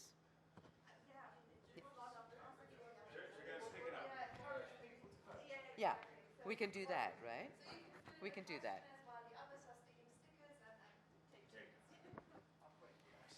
What we would like to know is whether there has been market advantages, or if not, why no market advantages.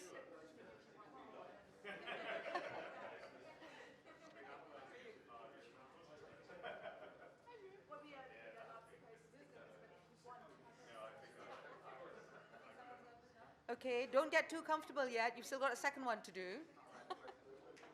Who should do the monitoring?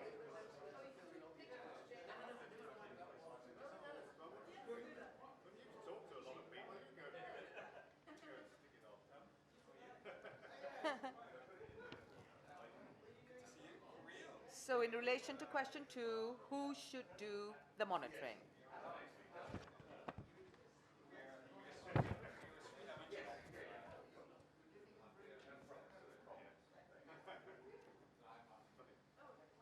Okay, one last question, everyone. Hello. One last question to everyone. This is a separate question altogether. Do you see a role for FLEGT licensing and the VPA-related process as part of a zero deforestation agenda? Where did they put the answers to this one? I'm a bit lost. For discussion. Okay, so that's one last question that we throw to all of you, and we welcome your views. Do you see a role for FLEGT licensing and the related VPA processes as a part of a zero deforestation agenda? As you all know, the COP26 is ongoing at this point, and there has been several chapters on zero deforestation, on commitments that have been made by governments, by the banking sector, by the investments sector, private sector even, you know. So would you like to offer your views on that? Do you think it has a role to play in the zero deforestation agenda? No? No takers on this one? Anything coming in online, Mike? No? Too soon, I guess. But then maybe someone would like to comment on their working on the 3 questions. I mean, there's some people who said there's real market advantage for Indonesia. Maybe someone would like to elaborate on that. Would anyone like to speak on that? Sorry, I said that there is a marketing advantage, which was the question. Whether they have taken advantage of this is a separate point. And it comes back to the relevance and importance of communications. There is a huge marketing advantage there. That can be translated into a huge market advantage. But there are a number of other things. It's not just having a certificate is not enough. The timber industry, the furniture industry, they don't buy certificates. They buy timber, they buy products. So there's just one measure amongst many. It is the underpinning measure for all other activity, yes. But you take advantage of that through marketing. And there is an advantage for marketing if you know how to do marketing. And that's the point. That's why I said yes there, just so that you had some stickers in the box. Thank you for that, David. You're actually right. I mean, a marketing and market advantage are 2 different things. Yes. And there are different ways of doing that. But I have to say that, what George said earlier made it's a lot of truth, actually, when you said that a number of these countries have had maybe 2.5 decades, maybe 3, actually, of negative media publicity or negative perception. It takes a hell of a long time to shake any of that, in any sector, particularly in forestry and the timber sector. It does take a long time to overcome those barriers. Again, it's building trust and confidence. So you need to have the right parties on board and the right messages going out, but it takes a lot of effort, unfortunately. And it costs money, marketing's not cheap. No. Never cheap, never free. Right, anyone else? No? Oh, come on, are you sure? No? I have thank a you, Julia. question for you guys in the trade and linked to your question. So the framing of the COP objectives around zero deforestation, which actually we went to great pains not to use, but rather talking about halting and reversing forest loss. And there were strong reasons for that. But sticking on the shorthand, which I grant you is zero deforestation, to what extent is it a concern of the forest sector businesses to be lumped in as a sector which is massively causing deforestation rather than part of the solution of using forests? So that whole dynamic of kind of the function of forests from a climate perspective and their management and use is one that I don't see coming through in any of the discussions. And I'm just wondering why, from the perspective of trade, that's not something that you're reacting to, and that you don't seem to have a positive sort of narrative to bring into the picture, or at least it doesn't come in the room. And it concerns me that it doesn't, that people just sort of assume that you lump everything into the same bracket. And because I think that there are important implications. You can grow cocoa differently to have less impact on forests and not need to expand in other areas. You can't grow trees differently other than growing them. And so sort of, are you sort of, in a sense, by not reacting, really doing a disservice to the business side of things? I can say first, I mean, I absolutely agree with you there, and to some extent we're not reacting because we actually don't know what the hell the policy is going to be yet. We're still waiting until the 17th of November to see what they're actually proposing. But absolutely, it's a personal belief. It's got nothing to do with IMM, but I think it's absolutely fundamentally important that the FLEGT process is given a separate status from this deforestation-free process. And it's for exactly that reason, because we're dealing with a product which, I think Dave made the point that our industry is dependent on the presence of trees, not on an absence of trees. And actually, we have a very positive program. We've been working on it for 10 years, which has been demonstrating good governance, aiming towards good governance. All the other commodity sectors, as far as I can see, they're miles behind. And often the requirements for sustainability, the RSPBO, all these other requirements for palm oil, the standards for sustainability are considerably lower than the ones that have been imposed on the wood sector. And actually, we need to get we need to get across the message that yes, we've been working positively on this now for 20 years, 30 years. We invented the bloody concept of certification in the forest sector. We invented the concept of sustainability. And this, we need to get that positive message out there. And actually, we are working on various things to do that. And I'll hand over to... I was actually going to point out the difference in approach between the tropical and the temperate zones. If you think of what we're doing, say, in North America or in Europe, with timber and buildings, it's all about low carbon. And the acceptance of timber construction, which is a very utilitarian thing with lots of plantation timber, is all about the low carbon supply chain. Likewise in the States, likewise in Europe for the building agenda, the actual construction agenda. The tropical agenda is a completely different one, and people, I think, are scared to handle it in quite the same way.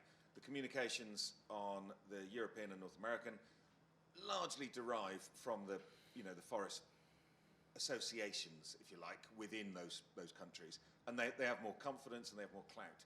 And it's a bit more difficult to say, I think, in the tropics.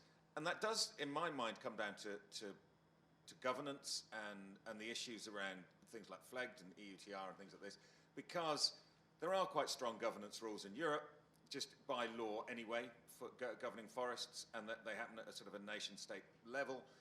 And the forests are growing, albeit slowly, but the output from the forest industries has grown in terms of volume of wood, the value of wood, you know, the productivity and the sort of the intensity of it, and then the forests have grown as well. The same is true in the States, and you can show that a strong forest industry does not deplete the forest resource or the land under management or whatever. You can't prove that at the moment except in very isolated cases. You can't prove that in the tropics, and it's something that we should do. And I think that we need to look more clearly when we look at the sort of reactions to the policies and the debates that are coming out, is to look in a global context and say, well, what is true in Europe and the States? Can that be true in the tropics as well? And my answer is yes, it can, but there's a lot more groundwork to do. And I think the reason that we don't make such a vociferous kind of defence of it is actually people are scared to do it. And they haven't got the same evidence base that perhaps exists elsewhere. Yeah. Thank you, Julia and David. Yes. Oh, Lucy. we are on. And online, Brett Hopkins, the Environmental Officer at Falcon Panel Products. Thank you, Brett. He says yes to the, do you see a role for flag licensing in zero deforestation? He said yes, if more sustainable products are involved, especially now after the damning EIA report involving Chinese plywood. So I just thought I'd throw that one in there so our online participants feel included. Thank you very much, Lucy. Does anyone want to say anything about that? Because I think it's self-evident.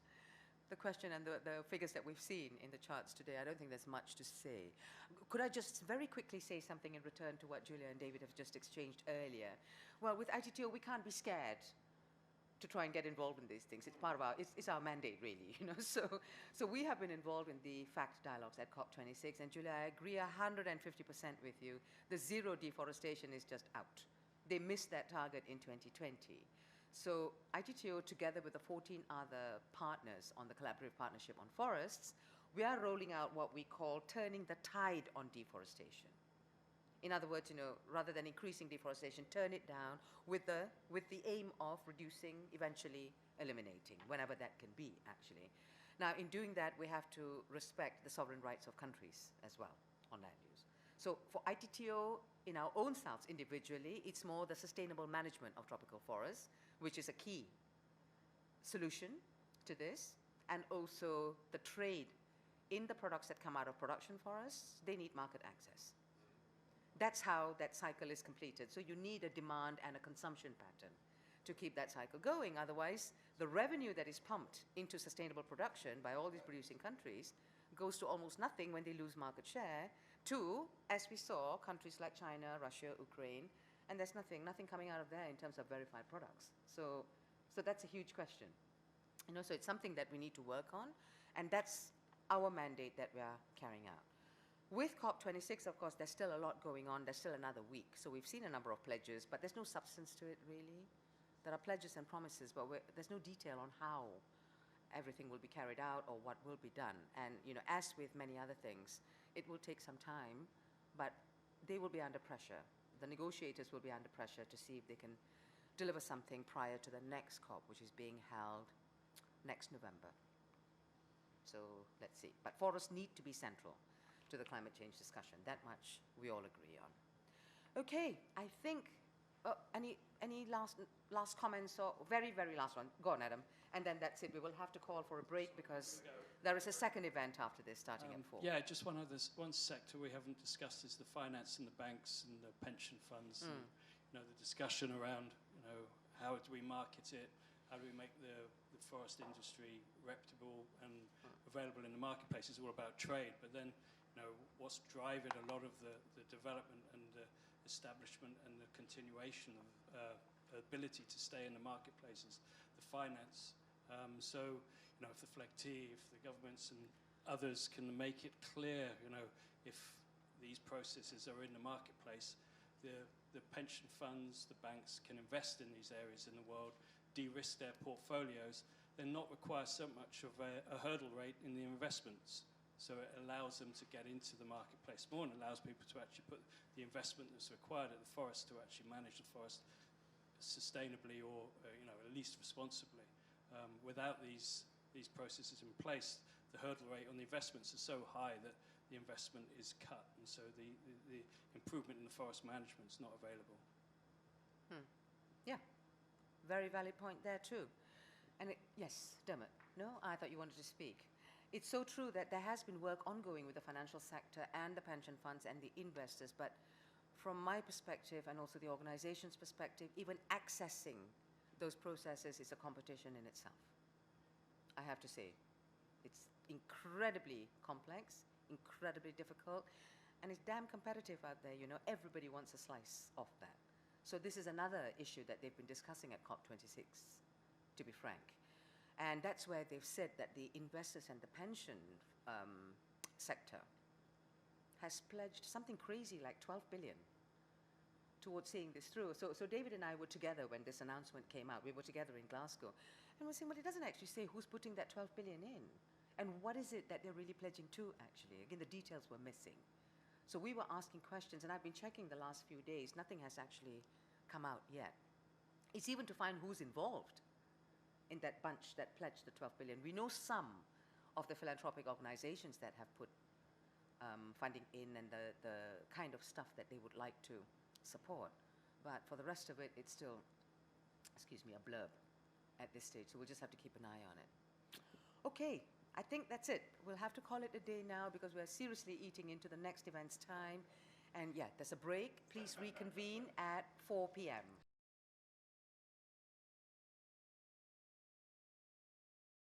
Thank you very much, everyone. Thank you very much, Dermot, and to everyone today. Today we're going to repeat some of the presentation, well, the presentation that we gave several times last week at COP26. And the reason we were up there was that, as has been said already, there have been a lot of pledges, commitments, announcements, and commitments towards funding for forests and forestry in the COP talks. And one thing that often gets overlooked is governance. And we wanted to put something in there about the importance of governance. You heard a question earlier from Sarah about how important systems like FLEGT are to achieving the goals of COP26. And really we want to put that in some context, and we wanted to get some commitment towards improved governance, and particularly improved governance for trade within the thinking of politicians at COP26 to achieve those climate goals. So we produced the paper you've got here and a number of other documents that are around. And I'm going to go through the presentation very shortly, but to give you the idea of the process that we've been through.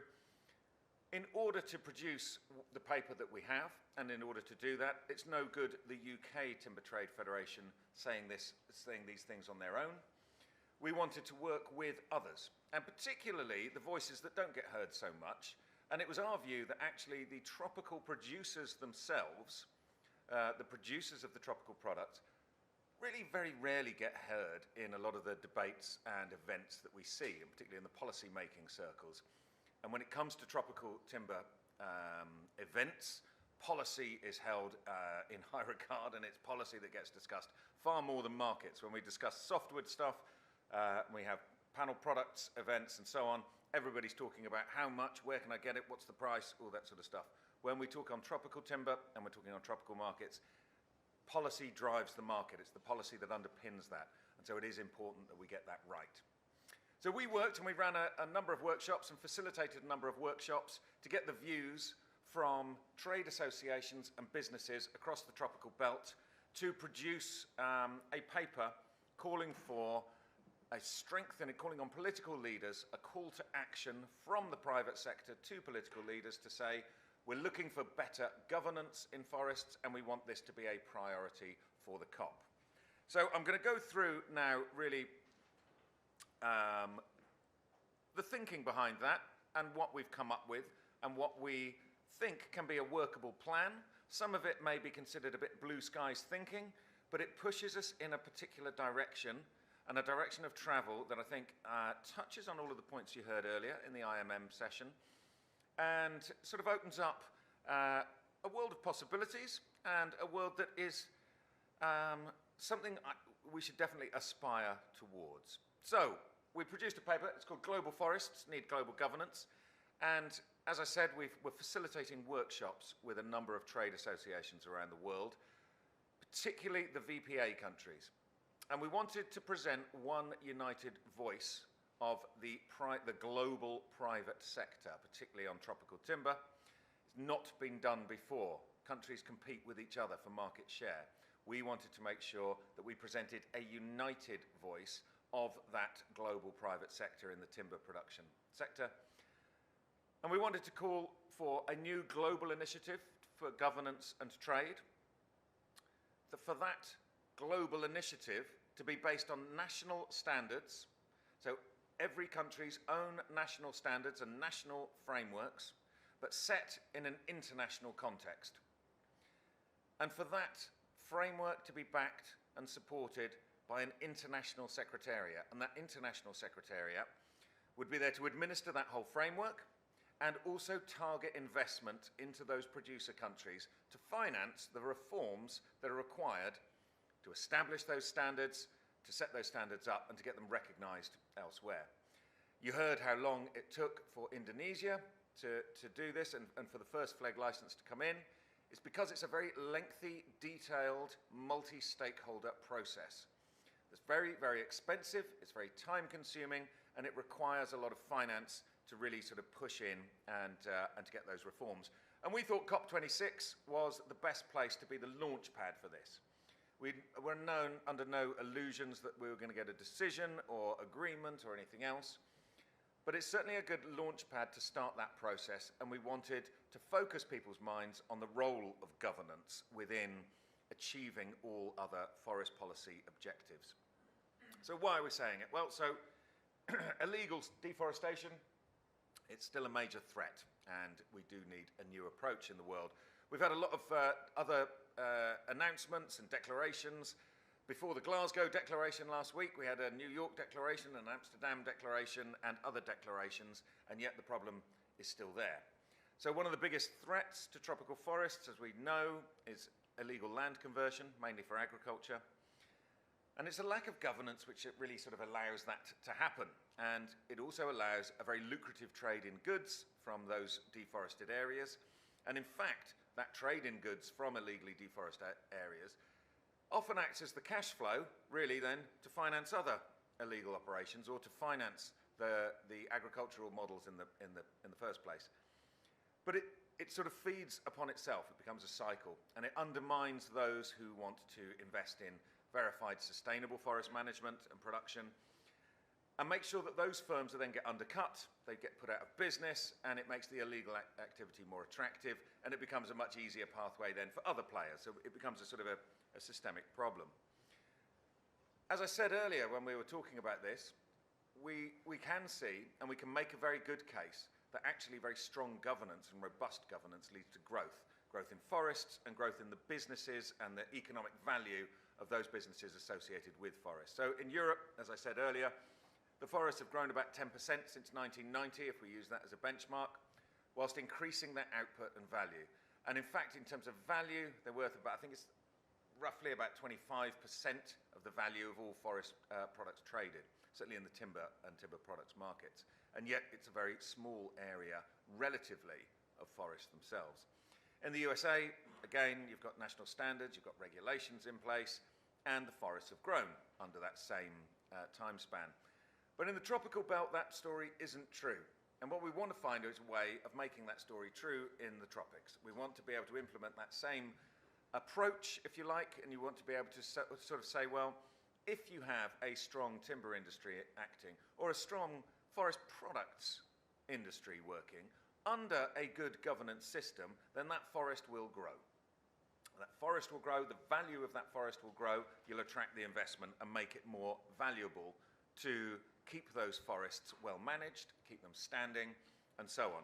As Rupert said, I say quite a lot, the forestry industries, the timber industries, the paper industries, their business model is characterized by a presence of trees.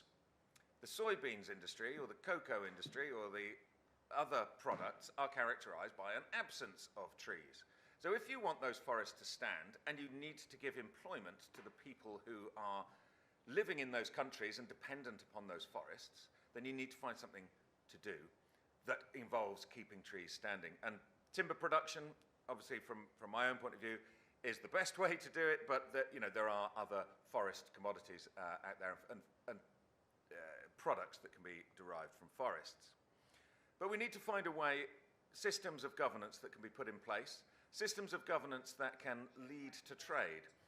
And really there are sort of two main ways of doing this at the moment. You've got the voluntary certification models, and then you've got state-level, country-level, public sector reform type models, the national standards, a system of national standards, such as those like SVLK and the flagged-style sectoral reforms.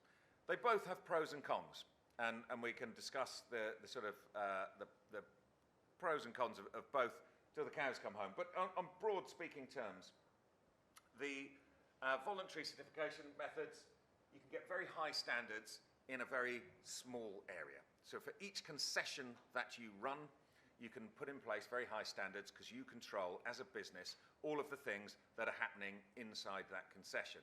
It's very much the same as if you do a corporate sustainability model and you do a sustainability plan or a sustainability target. Year 1 and 2, you sort of set out your metrics, and then as a business, it's very easy to control all of your other inputs and outputs and your operations, and you can get very high standards within those bits that you control. But the rest of the landscape, you have no real control over. So it's very easy to see a model where actually the rest of the landscape can be semi-forested, deforested, degraded, or whatever, whilst having little islands of absolute utopian perfection in the middle of them. The public sector, the national standard reforms that you see on the right-hand side, those green ones, those flag-style reforms, are where they cover the entire country and raise the bar for everybody.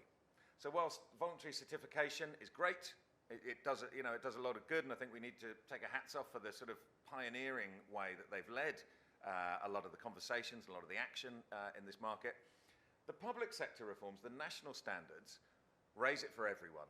The certification style is really for good companies wanting to be seen doing good and being good, and that's nobody's going to argue that that is a good thing.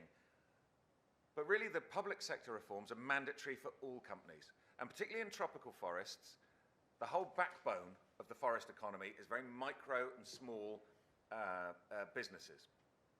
Those ones cannot afford to really get involved in voluntary certification schemes. They can get caught in the net of the public sector reforms across an entire nation. So those public sector reforms, those national standards, the flag-style things, are to promote policy and legal reforms that all businesses will then comply with, to strengthen the governance and transparency within that sector, to build capacity in terms of improved law enforcement and product traceability, and also to get the proper capture of forest revenues, to get the tax back in to the country to support further good work and further enforcement of those rules. They also work on a sort of three of the key metrics that I think need to be compared and contrasted with all of these different schemes, and that's permanence. So with a voluntary certification thing, it's great. Like I say, you can get very high standards within individual concessions, but if that company that is managing that concession goes bust, moves on, sells up, is there a guarantee that somebody else will carry on managing that area to the same high standard? Well, no. Whereas if you have public sector reform, you may not get to the same height, if you like, if that's the characterizing of it, but you will get a sense of permanence because you've permanently changed the law that all businesses must comply with. The same about scale, rather than individual concessions, you're looking at an entire national level, and then the transparency and accountability that both bring in. One is based on the operations of an individual company, and it's kind of in a commercial agreement, and then the public sector ones also have a strong transparency, accountability sector, through all of the VPA agreements that have been signed. So there's strengths to both. At the moment, there's a lot of talk that actually trying to do both brings in a sort of a double payment for audits. I actually think that raising the bar on a public sector or a national standard reform makes it easier to do certification. There are a lot of complaints within certain countries and from other voices to say that the certification schemes almost act as a barrier for national reforms, because then you have to, like, a dual auditing system covering what is in fact a very similar range of factors. And we talked about earlier what was the difference, what was the similarity, and with SVL car, for example, that already covers a lot of these different areas. And you can see here, particularly with, we've done the examples of Indonesia and in Ghana, that actually the national standards that are being put in place cover a vast majority of those metrics which are being audited against or measured against within the certification schemes. So there is a huge scope of overlap already within those different groups. We also found, and some of the feedback from the people taking part in the workshops, really that, yeah, it's great. We liked the whole idea of flagged. It was a great program, great action plan, and we liked the incentive that it brings. But the market incentive that FLEG brings is only for the EU. And when I think the policy was developed, the EU was probably a huge market for tropical timber. However, things change, and the EU and UK are no longer the main markets. The main destination markets for tropical timber are elsewhere in the world, and they don't recognise a FLEG licence, and they don't really recognise certification. They don't need it, certainly, in their procurement, and so it doesn't confer the same market advantage. And when we looked at some of the market analysis earlier, these things need to be taken into account, is that patterns of consumption in the world have changed and shifted. So what was considered a market advantage through the licensing may not be so much anymore, not because of any inherent flaw in the changes that have come through, but simply that it's different countries that are acting as the destination, different countries that are acting as that market pull.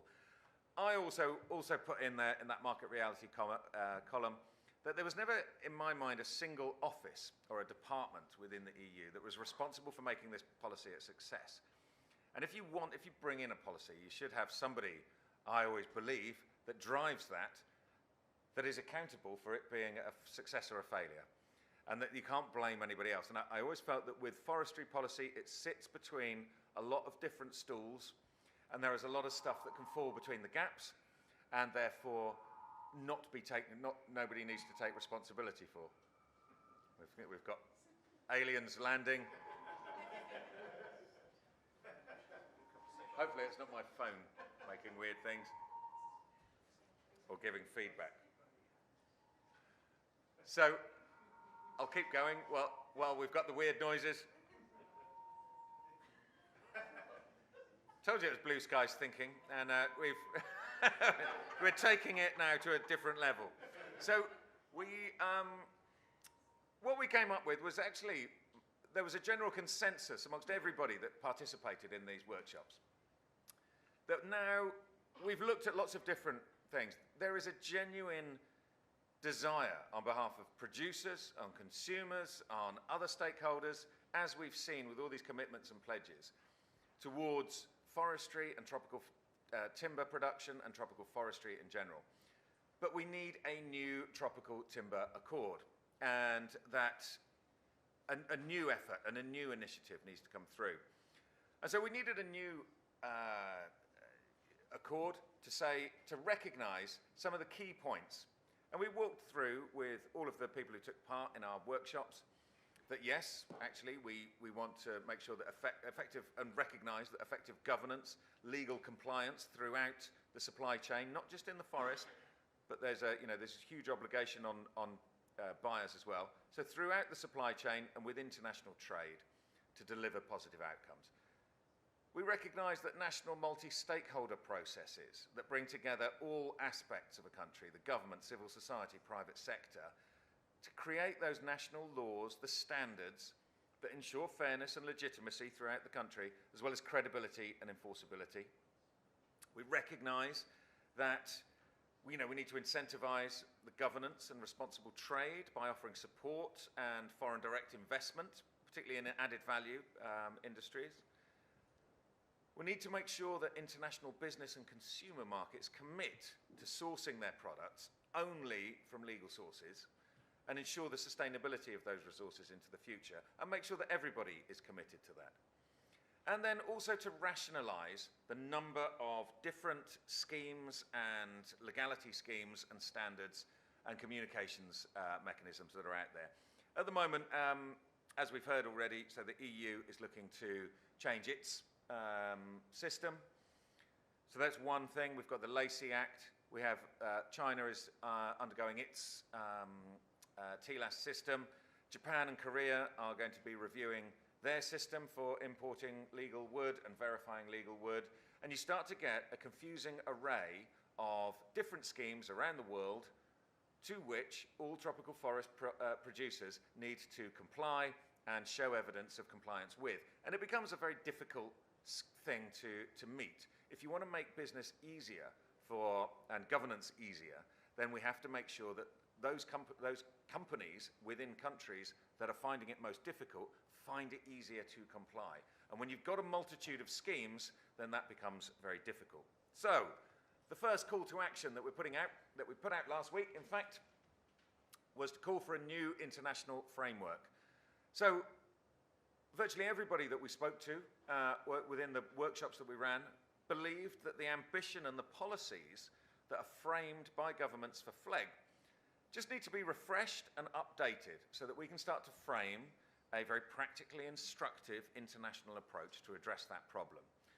And what we wanted to do was call on leaders to say, we want you to commit to creating a new international initiative, but this time driven by tropical timber producing countries and key markets. So not just set, and I always have is my own ideological problem with this, that the EU sitting in judgment, the EU as a 27 sits in a bilateral deal-making process with one country, often very kind of poor or ill-equipped countries for dealing with that negotiation mechanism. Felt always a little bit one-sided to me, and I never really liked the way that happened. Here, what we were talking about was to give much more of a seat at the table for those producer countries to drive this process forward and create and agree the international rules-based approach that everybody would have to meet, underpinned by practical support, guidance and finance, so that you start to get an international framework that is made up essentially of a network of national standards that will fit in and meet an international set of criteria. So an international framework will set the principles and the processes to do that, to incentivize it, to support the strong governance, sustainable forestry and so on. It'll have the ability to recognize each country's nationally determined norms and standards. And I think that we forget how important it is for individual countries to set their own appropriate laws, or laws and standards and norms which are appropriate within those countries. That framework would define the process for them to be internationally recognized as a system of legality and sustainability, encouraging more collaboration, encourage the consumer markets to adopt policies that promote responsible trade, strong forest governance, and then discourage trade from those places which cannot demonstrate those qualities.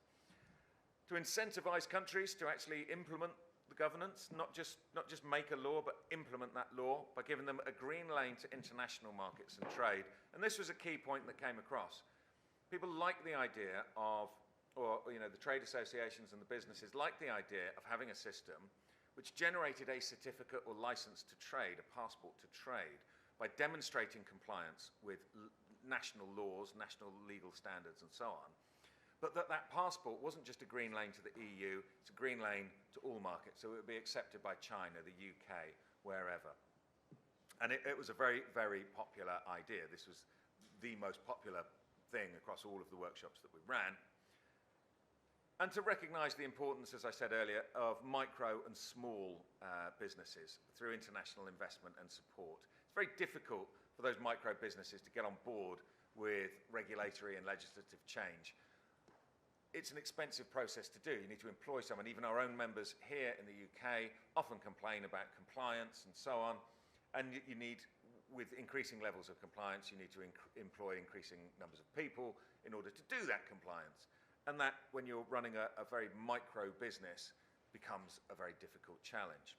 So those were the things that we wanted that framework to do, to act as a sort of a network, a framework of national standards and norms. A bit, imagine a multitude of SVL car around the world. But then that comes with a second call to action, and that really was to support an international secretariat, a kind of a multilateral body, if you like, that could facilitate that global governance and help target the international investment, so that this is no longer a bilateral thing where you can sort of divide and rule, but it's a multilateral view of the world where an international secretariat can approve and assist with administering that framework to really try and get a global system of trade working. We put that as our second call to action. We thought the international community had a duty to make governance of tropical forests a key priority. We really put down that governance and legal reform was the essential basis for tropical country national standards for long-term forest management. That needs to be incentivized by allowing countries which enact those reforms, those countries that have gone through the pain barrier, which is a very long, painful, expensive process, they need to then be rewarded by benefits from enhanced international trade, and then in turn to then be a centre for attracting investment into the legal and sustainable forestry supply chains to increase the value of their standing forests, just as with the examples we're using of Europe and America, to provide employment and opportunity for those who live in and depend on them for their livelihoods. And here I really wanted to draw a contrast between what a tangible timber industry can do in terms of employment and value compared to things like carbon payments, ecosystem services payments, and other stuff which sounds great in theory but has a few questions of legitimacy and credibility which still need to be answered. One of those is, if you pay people to not cut down trees, you're paying them not to do something, but what are you paying them to do? And where does that money go, and into whose hands does that money arrive? To contrast that with a sawmill, if you look at one of our members who's active in the Republic of Congo and is very keen on the promotion of the social value that the business brings, there's about 10,000 people dependent on a sawmill in the Congo. Even though there are far fewer than that, about a tenth of that actually working there, the number of people dependent on the wages that are generated is considerable. Those people are employed with a very legitimate job, with a credible job, which builds skills and capacity in that country. And we have to contrast that with some of the promises and pledges made for carbon and ecosystem services payments. Not that I'm against them, I think that it's a good mechanism, it's a good idea. But you have to ask, well, what will people be doing? What actually will they be employed to do as opposed to not do? And to whom does the money go? If it goes into a government instead of into the hands of the people, are those people incentivized not to cut down trees? Are they incentivized to change behavior? All those sorts of questions. And I think that the issues of employment and investment and opportunity and capacity building are very key in this debate. So that's the opportunity. We wanted to see that that changing that governance and creating a kind of an international governance mechanism is going to bring multiple benefits to the forest landscapes. That we could imagine a system, and I realise that there's a lot of blue sky thinking, there's a lot of ifs, and there's a lot of imagination. But you can imagine a system where you bring those tropical nations to the table in a multilateral setting through an international secretariat that can bring focus and drive to processes which are already in motion, where we don't lose any of the motivation, the progress that's already been made through things like the Flagged Action Plan, through some of the systems that have already been started in other countries, through the certification processes as well that are already going on, and that we can harness those and start to build on what is already out there. We thought COP26 was the best place to start that process and to start the conversation and to make an impact. We've certainly managed to put it on the table for a lot of people. We got a lot of very, very good feedback, and a lot of people coming up to us in coffee rooms and so on afterwards saying, I saw you talk about this earlier on, and I've got this massive list of questions that I want to ask, and so on. So it certainly had an impact, and it sparked people's imaginations. But the key point to make is that without governance in place, you don't get trade. And without the trade in place, you don't get finance back into a forest. And without finance coming back into a forest, what incentive is there to keep it standing? So that's really all we wanted to say. Thank you very much. I will leave it there with the one phrase that global forests need global governance. Thank you.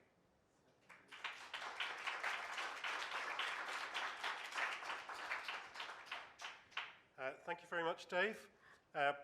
What Dave has done is set out a problem really clearly, a problem that I think we've all felt and we heard this morning, a problem that Duncan, when he speaks later, will reinforce with a lot of details of what's going on in Europe and in the UK. He's also come forward with 2 proposals, and those proposals we want to open up to discussion. Hold your questions, blue sky thinking, because we've got 3 other speakers that I would like to bring in for very short reflections, really, on some of the things that have been put on the table. The first one is Sham, who doesn't really need an introduction because she was chairing the previous session, but Sham works for the ITTO, and I'm going to ask her if she could briefly come to the podium, and it's yours. The next one will be Rupert, who will have another go at speaking. Thank you, Dermot. I'm sure many people in the room don't actually know who I am, but that's okay. Not really. But there we go. I just wanted to give you a quick update on what ITTO actually does and who we are, because it was shocking last week when we were at the COP26. Most of the member governments there are ITTO members, and I think some of them just needed reminding as to what they committed to under the International Tropical Timber Agreement 2006, which has been in existence since 1986, actually. Maybe I won't bother using my slides. Hey, David, where are you? David, yeah? I can't be bothered. Should I? Yeah? I'll just talk. I think that might be a little bit more effective. Right. So the ITTA, the International Tropical Timber Agreement, the first one was agreed in 1986, and we're now on to the third one, which actually is called the ITTA 2006. And that's actually expired, but at the next council session, it looks as if membership will be going for an extension until 2026, because renegotiating the agreement is always a 2 to 3 year process, and during the negotiation period, activity almost comes to a halt because the whole focus of membership would be on the agreement itself. I mean, I participated in the second negotiation for the 2006 agreement, and it took 2.5 years, close to 3. And it cost a bomb. That's the other thing. So in this day and age, when we are trying to control and monitor effective budgets and spending, it's not something that we should be going into right now, because a lot of the ITTA's mandate is still extremely valid. So we have a 2-pronged mandate. One is to encourage sustainable forest management in the tropics. And what does that mean? That purely means sustainable forest management. In other words, it needs to perpetually last for the lifetime of the forest. So if you take things out, you need to be putting them back in, okay? And so the second mandate, 50-50 weight here, is to diversify the trade in forest products that are sourced from legally harvested and sustainably produced products. That's the double-pronged mandate. Now, we are a 74-member organization. Again, 50-50 divide between producers and consumers. And they have worked in partnership for a number of years, well, since the agreement was first agreed. And to enhance the membership, which is all governments actually, they're all national governments, we also have 2 advisory groups called the Trade Advisory Group and the Civil Society Advisory Group. So when David first called me about this Tropical Timber Accord, I thought, yes, it's a very good idea to get the private sector at least together, because so far we have had private sector coalitions. Like in my previous capacity, we worked very closely with a number of European timber associations and international timber associations in forwarding the interests of wood products particularly, especially tropical forest products. Now, with the Tropical Timber Accord being called for by the private sector, it's an excellent move to say that governance needs to be strengthened, because it is quite true. Without governance, there is no trust and confidence in a country's system.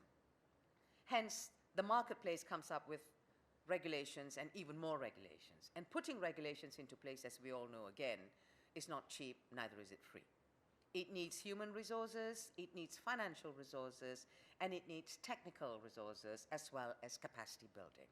These are all things that ITTO does as an organization, but as I said, we are only 74 members. The world has more than 190 nations on board. Now, in terms of the global trade, ITTO membership covers 80% of tropical forests worldwide. That's a huge swath, right? And the members who cover this 80% of tropical forests actually are accountable for 90% of the trade in tropical timber products. So that's also big. So all in all, tropical forests constitute 45% of global forest areas, which is close to 1.9 billion hectares out of a total of 4 billion. So again, it's nearly half of global forests. So everywhere we have this 50-50 divide, more or less, but the impact of the 50-50 is a little bit in the shadow at this stage. So as an organization, we would agree that the governance needs strengthening in order to gain market confidence and market access, yes, but then the non-regulated markets need to also follow suit. So you saw in David's presentation, and I've always asserted this as well, there are certain markets that are very discerning on what they buy and where they buy from. But there are huge consuming markets in the world that don't frankly, excuse my language, they don't frankly give a damn. So that kind of scuppers whatever else that the good actors are trying to do. Now, at the COP26, one of the points that I forwarded was, in order to sustain the livelihood of forests, you need to sustain the trade in that, so that that investment or that money, the revenue that you get from the trade then is reinvested in forest areas, and it keeps that cycle going. In order to ensure that happens, we don't just need sustainable production, we also need sustainable consumption. So the consumption patterns need to match that production. So for all the partnerships or the voluntary partnership agreements that we enter into, or into bilateral agreements or even multilateral, it needs to reciprocate one another. Because lo and behold, with a population reaching 9 billion by what year did they say? 2030. I think we might get there before that. It's already past 7.5 now, I think, if I'm not wrong, or close to that. And land is under pressure. So for forests to exist, the forest needs to have a value for the piece of land that it's sitting in. And if we don't use the forest sustainably, it's also impossible to just protect them completely, because that also kills forests. So to be in a win-win situation, we need to be clever and smart in how we use it and how we create jobs and livelihoods for people, so that they don't have to enter into deforestation type activities. So we also have been suggesting in various different fora that the other sectors, for example, agriculture, they're the main contributor, basically. I mean, there's no argument about that. It's been admitted. They need to look into intensification of agricultural practices. So a bit like sustainable forest management and how we are trying to help our member countries in implementing SFM and the rest that goes with it, which includes the whole whack, okay? It's not just looking after the trees. It's also the biodiversity, it's also the wildlife, it's also the local communities, the indigenous peoples, and the industry workers that bring that revenue into their own countries. So that's imperatives, that sustainable consumption with the sustainable production.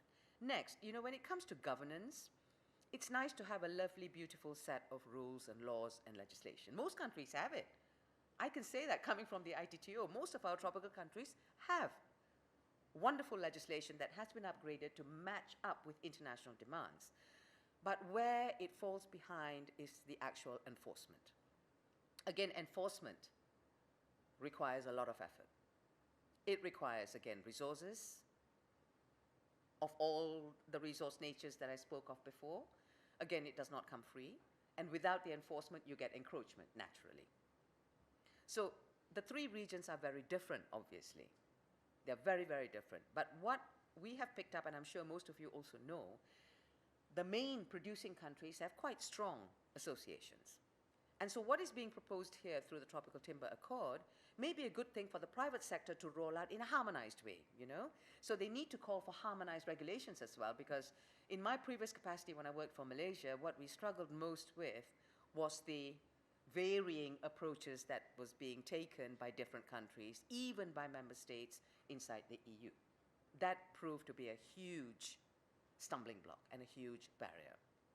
So what we have called for at COP26 is for producing countries also to come together to persuade, you know, trust and belief in what they're doing is right, and they need to communicate that much, much more. We realize that too, that the communication side of things, again, you see with governments, like Julia was saying earlier, they have certain mandates that they can do and certain mandates that they can't do.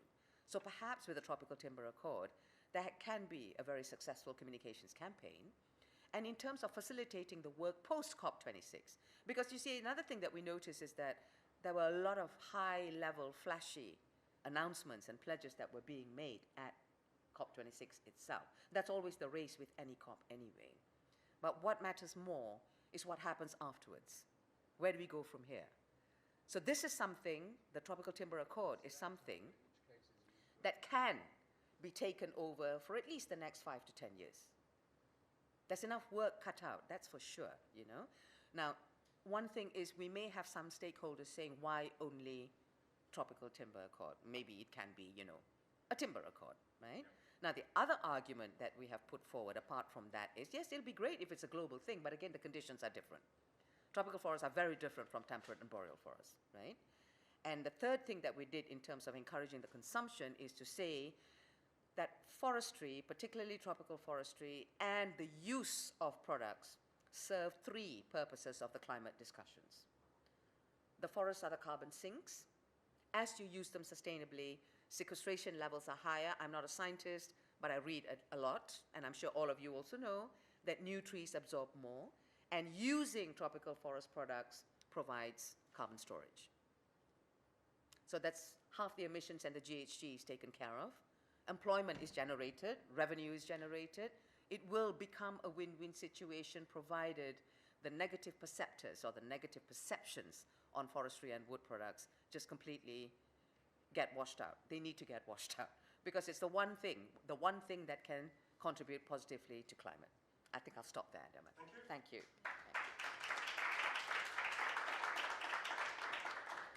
Thank you. So the message following also from the session before is we've got to add values to forests, to the standing value, and that requires a lot of effort. I'm going to now, Dave talked earlier about his work bringing in lots and lots of trade associations. What I'd like to do very briefly is to bring in the Chinese one, CWTBDA, before I bring in Rupert. Sorry, Lucy. Thank you. And it's a pre-recorded one. I'm afraid it's after midnight, so we have to be... So this is Mr. Lee from the CTWPDA.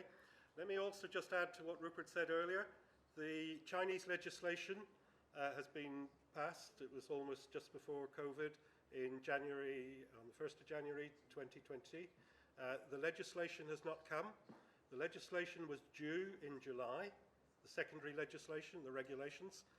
In China, that's a highly unusual position, not to produce regulations to time.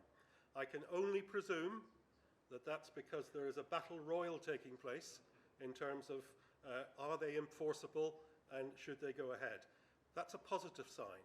The signals I'm getting are very often wait till version 2 comes, wait till version 2. But the delay is also indicative of a serious attempt to do something. And that's also coming through in the trade associations. So CWPDA have started producing legality grids, want to introduce some of the things you've got in the Timber Trade Federation, which is third-party certification of their members, and they want to move forward. They've started signalling that to some of the producer countries, Liberia, Gabon, and that will have a major impact. If it's 30% of the market, and we're 2% or 3%, then that will be really critical going forward. So in terms of where we're going, I think that's really important, and I want to now press a button, just click, that's easily said, and bring in, no, Lucy, you'll have to come back, and bring in Mr. Lee, who's looking, here he is.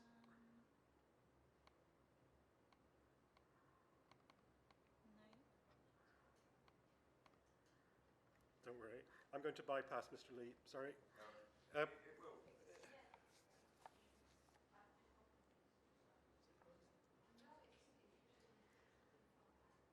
No, sorry, I'm conscious of time because we've also got some other speakers. I'm going to, Rupert's definitely not looking at me, but I would like to bring, I'd like to bring Rupert forward and some thoughts. I'm going to then bring Julia in, and then we'll go to open the floor to questions. Thank you for that, Dermot. Yes, this is quite a difficult brief because I was given it about 10 minutes ago, and my brain is a little bit like Sharm's. It's turned to mush with all the detail. And I was also asked to comment on alternatives to ITTO, which is particularly difficult because I work for ITTO.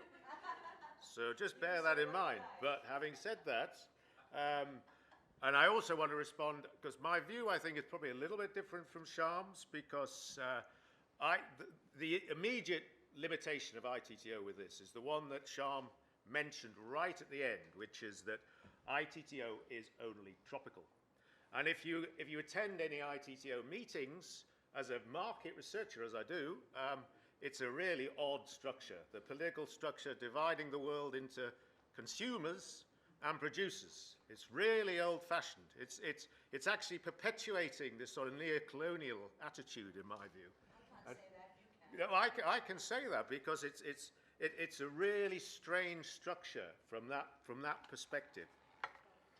Oh, sorry, what are you borrowing? Yeah. The clicker has gone.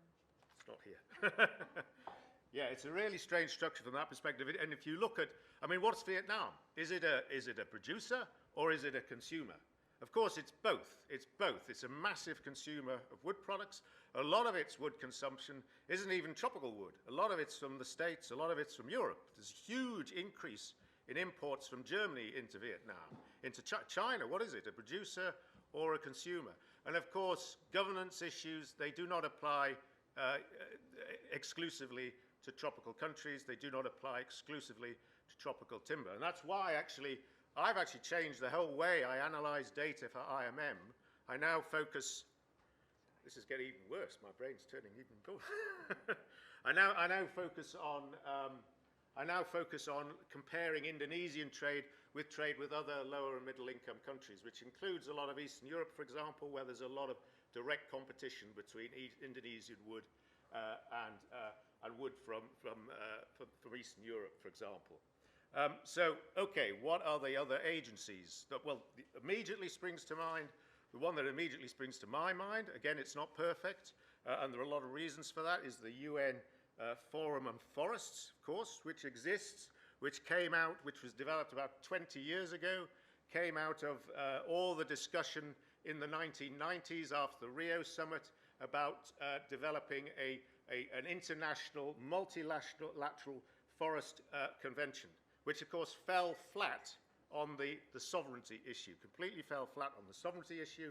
So there is a UNFF which is there for communication purposes, for coordination of all these various regional organizations that have been established to set up sustainability principles, for which the ITTO is actually the one that's responsible for tropical forest sustainability principles. Beyond ITTO, beyond UNFF, there aren't any easy options. And I can say that because 20 years ago, there's a slight sort of feeling of deja vu here, because 20 years ago, AF&PA, the American Forest and Paper Association, asked me to write a paper on which UN organizations would be the most effective in ensuring that sustainable forest policy was implemented on the ground worldwide. So I reviewed all of them. I reviewed the UNFF, I think they existed those days, the Climate Change Convention, the Biodiversity Convention, CITES, of course, which in some ways people have tried to use that by extending it massively to include a whole load of species, sort of overloading the whole secretariat. So it obviously hasn't got the right scope, it hasn't got the right focus. And I think if you looked at all the existing agencies, they don't have the right scope, and they don't have the right focus, and they don't have the necessary mechanisms to ensure compliance with any standards which are eventually implemented. So what the conclusion was back then, 20 years ago, and perhaps it hasn't changed, perhaps this is still the conclusion that should be drawn now, was that they needed a multilateral FLEGT agreement.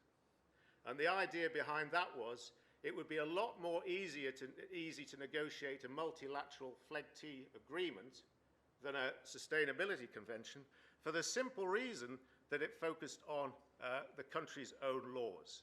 And that was absolutely core of the idea. And at the time, there was a belief that most countries have made a commitment to sustainability. They were part of the UNFF process. They were part of all these regional sustainability processes. They had made a commitment at a high level. We're going to implement sustainable policy. We're going to adapt our laws to that. So actually what was needed to ensure that those laws were implemented was a multilateral FLEG agreement. So maybe that is still the solution. But it'd be difficult to get there. I can say that now. I think it would be tremendously difficult to get there. But actually to do that, again, to reiterate what was said this morning, early in the previous session, I think, to my mind, I think it's absolutely essential that there is some sort of agreement specifically focused on forest products. I think it should be global forest products. I don't think it should be tropical forest products. It's very difficult to differentiate between the two globally. They get mixed up in all sorts of things. It's incredibly difficult to separate the two. So you should have a global FLEGT multilateral agreement. That would be the ideal. And a focus of that would be on using the tools. I mean, actually 20 years on, we have a lot more tools, we have a lot more knowledge of how this might work. We've got all these due diligence ideas, which we didn't have 20 years ago. We've got loads of countries implementing TLAS systems within the FLEGT process and outside the FLEGT process. If the foundations, to me, they're there now. They weren't there 20 years ago. So perhaps that is what we should be driving towards. I'll end there. Thank you.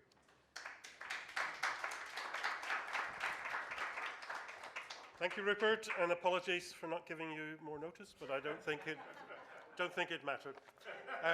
So we've had a outline of the problem.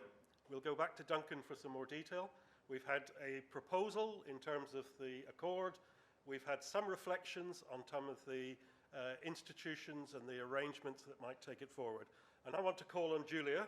Julia Faulkner is the person in FCDO, what's called the SRO, the person responsible for the whole program for FGMC. I'm not going to ask her to speak on behalf of the UK government, so she will really just asking for some reflections on the process so far, and also maybe some information on the Glasgow Declaration and where it's going. Julia, all yours. You didn't hear what she said to me yesterday. Right. I hope I don't have to talk to you about the Glasgow Accord. Is that all right? Yeah, I think speaking. It doesn't like to be oriented, does it? Okay.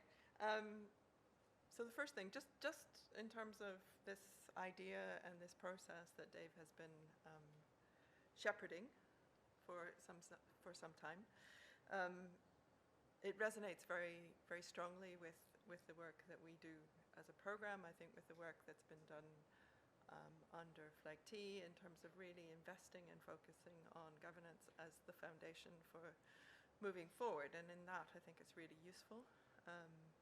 And it's certainly what we want to continue doing. I think the fact that you've managed to bring together private sector voices to sort of echo that is really helpful. I would hope that that stretches to actually supporting some of the governance reforms in those countries, because that's been one of the big challenges, is actually getting the private sector to be openly behind those reforms and not working against them. So I know people complain a lot about flag tea taking a long time after the VPAs have actually concluded. A lot of that long time has been navigating the behind-the-scene politics between keeping business as usual and trying to shift going forward. So I think the momentum that you can create in terms of galvanizing a positive message from the private sector that's a positive direction of travel is really helpful and will be really helpful for those national processes. So that's really useful. I think the ideas that you're sort of throwing up in the air in terms of this international timber agreement, timber accord, sorry, that's what you're calling it, are scary, to be blunt, and scary in the sense that, having been involved in intergovernmental conversations, you kind of put your head in your hands when you say, let's go with ITTA, sorry, Sham, or let's go with UNFF, even worse. So just because I think that they're very big institutions, they have long histories, they have all sorts of politics of different countries having different positions associated with them. So they're not clean pieces of paper from which one can say we need something new, shiny, different that is actually going to address these problems. That's not to say we shouldn't go with those institutions, but I'm just saying those institutions come with tons of baggage that then gets loaded on top of what we actually want to do. And so I guess one of my questions is, how far do you think one can take some of the ideas and some of the discussion that you've been having in terms of outlining what's needed, what would be helpful going forward, before you try and land it in an international body? So my question is, can we actually take this further? So your idea of secretariat, as you framed it, could be something that's quite small. It doesn't necessarily have to be the institution where, if we actually did manage to get an international multilateral agreement on forest product trade, it would eventually lodge itself in some big multilateral space.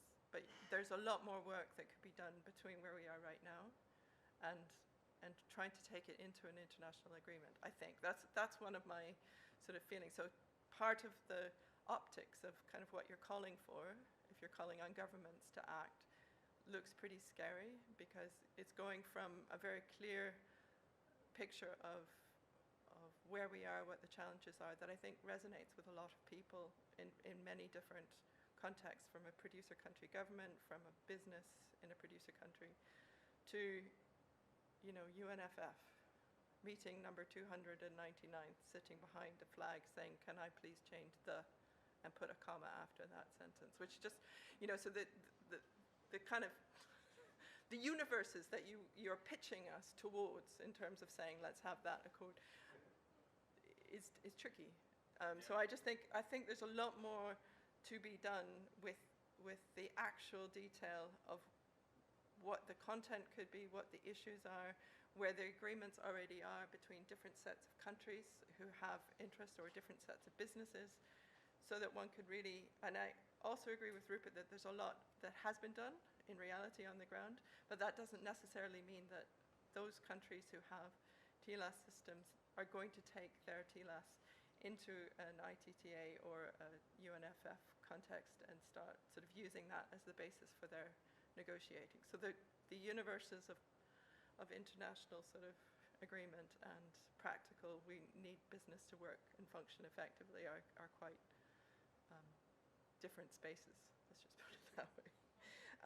That doesn't mean we shouldn't do it. It really doesn't mean we should do it. I'm just saying, I think that from sort of a statement of problem and purpose, and having interested a lot of key stakeholders in the process, which is where I see you are right now, I think there are a lot of intermediary steps that we need to think about before you worry about, should it be with WTO or UNF, F or ITTO or anywhere else. So that's one thought. And then maybe just a couple of words about one of the things that we have been doing for COP, and I think there is possibly an interesting read across is this forest agriculture and commodity and trade dialogue, which has been very interesting. It's been driven very much by the agriculture commodity stop deforestation politics of trying to get producer and consumer countries, the big producer and big consumer countries, in the same room to reflect on how we work together, streamline policies at an international level, advance understanding, share experience, and try and work past some of the current and future politics that will come into play.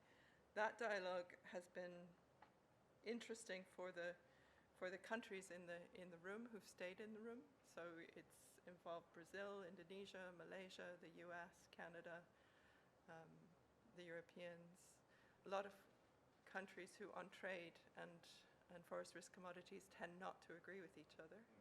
And I think everybody has found it very positive. And in that dialogue, there has been an agreement to sort of carry on working in 4 areas. One area on trade and markets, which I think fits very closely to the sorts of things that you're identifying here for timber. A working area on traceability and transparency, work on innovation and research to try and improve the sustainability of production, and work on ways of making sure that whatever policies, whether at a producer level or at a consumer level, don't negatively impact smallholder farmers. So those are sort of the 4 big thematic areas. And I think certainly one of your main points, sort of calling for the recognition of national systems which are really grounded in strong governance, is an idea that has also come into fact, and actually come into fact from timber. So Indonesia bringing that idea forward, looking at flagged as a working model and a working experience, suggesting that what is needed now is a way of moving from the recognition just by Europe into recognition by all international markets.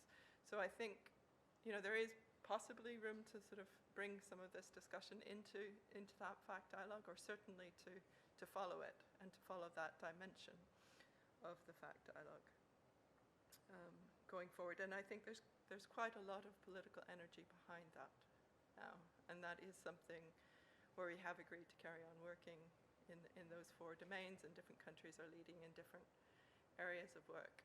And I think probably early January we'll get more of a sense of a work plan out of that process. Dermot, what else did you want me to talk about? Sorry. Okay. Good, thank you. Yeah.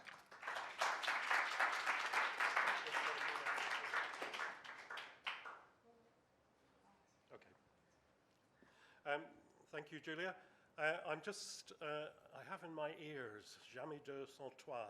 I'm rather frightened to ask whether Duncan's online yet. Not yet. Say again? He's a few minutes late, okay. I'm going to, now we've held the questions, I'm going to open the floor to questions. Who would like to go first? Silence. There's been a lot of issues. I'll break that ice. Good. It's just a general point. Hang on. Can we get a microphone, or we just come up to the front? No, there's one at the back. There's one at the back. I'll just yell. No, but we need it for the online speakers. Thank you so much. It's just a quick observation, actually. ITTO participated in the fact dialogues in the trade and markets. And Julia, you were right in saying that it was a very interesting exchange. What we actually gathered was the climate colleagues were struggling with how to balance out, what COPS is supposed to achieve and where these fact dialogues would go. And then we had our we are hosted by the Japanese government, by the way. I didn't mention that earlier. So they were participating in these talks, ministerial level because the Japanese minister was participating. And then here we were in the multi-stakeholder dialogues, which is, I don't know, somewhere down there actually compared to the ministerial level. And we had like 3 meetings talking about how forestry and agriculture are, they're an interesting interface. But the interesting interface is becoming a little bit dangerous, if you know what I mean, for the survival of forestry. So those of us who are in the forest sector, including colleagues from the AFI and a number of others, you know, who have worked in the arena for years, were trying to say, well, you know, there should be a little bit more value and respect for the forestry sector. And with the agricultural sector, you know, they are dominated by multinationals, predominantly, not just for palm oil, for almost every commodity.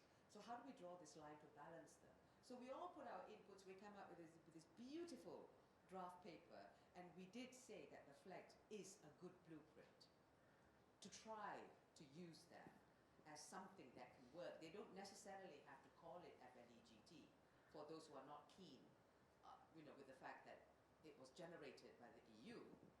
It doesn't have to be called that, but it can be based on FLEGT principles. You can name it anything you like, but so long as the key elements are there, that could potentially work. I mean, not identically like FLEGT, but something close. Yeah, oh yeah, okay, yeah, that might be a good idea.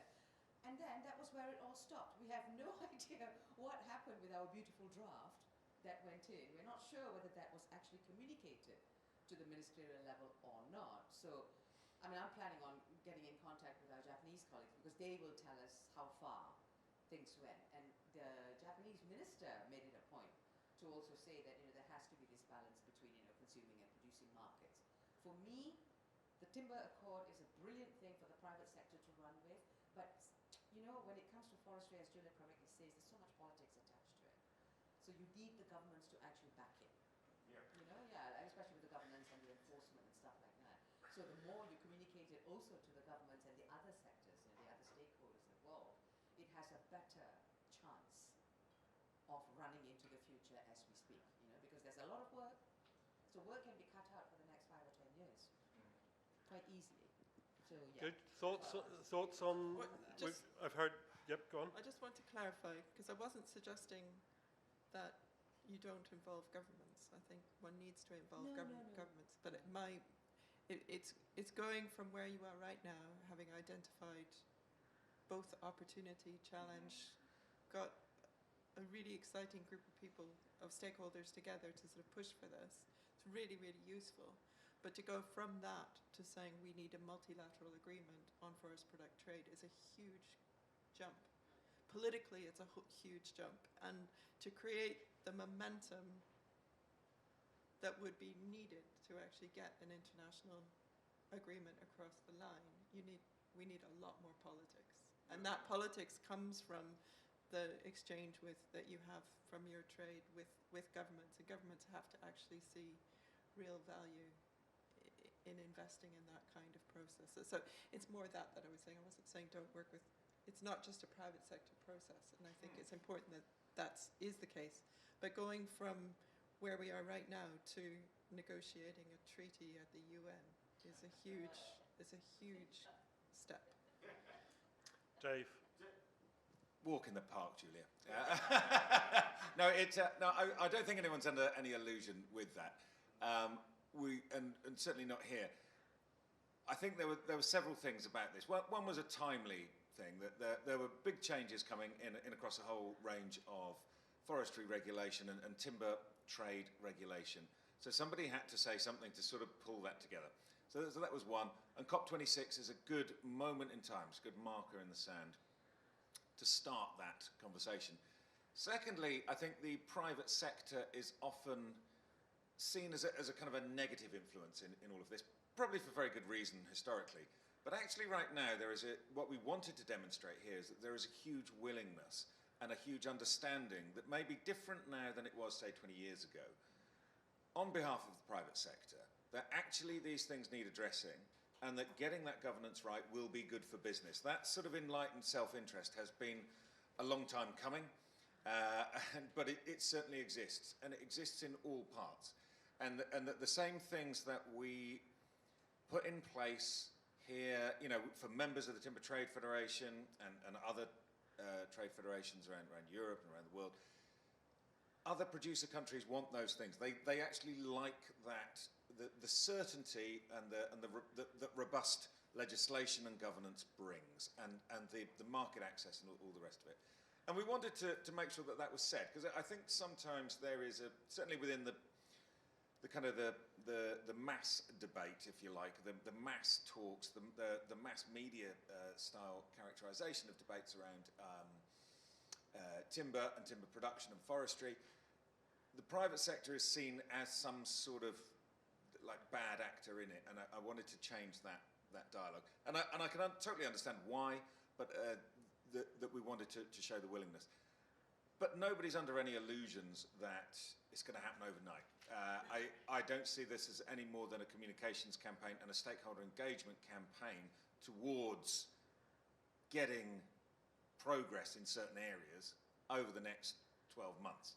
But what we can say is that most people recognise that a piecemeal approach, if you go backwards to a system of projects and partnerships where we do little... why? What's the point? What's it leading up to? There needs to be some sort of system that they lead towards. For all the criticisms of things like the VPA agreements that do exist, and probably quite right, I've not ever been involved in one, so I can speak quite happily and naively from the outside of them. But they show a templated, structured process to move from A to B to C. And so they move, they show you a kind of a grid that you can work within towards a common goal. And that's what's missing right now. So that when we say global forest need global governance, you can sort of imprint your own views onto that phrase, quite right. And we're going to keep taking that on until you can build a critical mass that will see actually it is better to work together towards that common goal than to pull in different directions or whatever. And that's really where we want to go with it. Any other questions? Any other thoughts? Lucy? Okay, Tree? Yeah, I just want to thank you, Dev. This is a good initiative. I just remember about the discussion, I think 1990s, about UN IPF, yeah, Intergovernmental Panel on Forest, about the convention. But my point is not about that. My question is to private sector, how strong you are to influence the government to develop the incentivize. I think you mentioned here about incentivization of effective tropical forest governance and responsible forest trade. My question is based on the experience under VPA, that many progress are presented by producing countries every year, by GEM, by GIC, but there is no progress reported from consumer countries. No. None. I would like to say there is, I have joined several GEM, and there is not enough progress from consumer countries.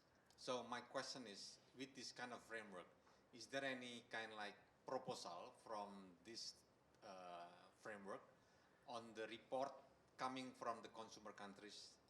I mean, kind of like promise from the consumer countries to give kind of like what call it, improvement year by year under monitoring. That's my suggestion. Okay, anybody want to respond? Asymmetrical nature of the agreements.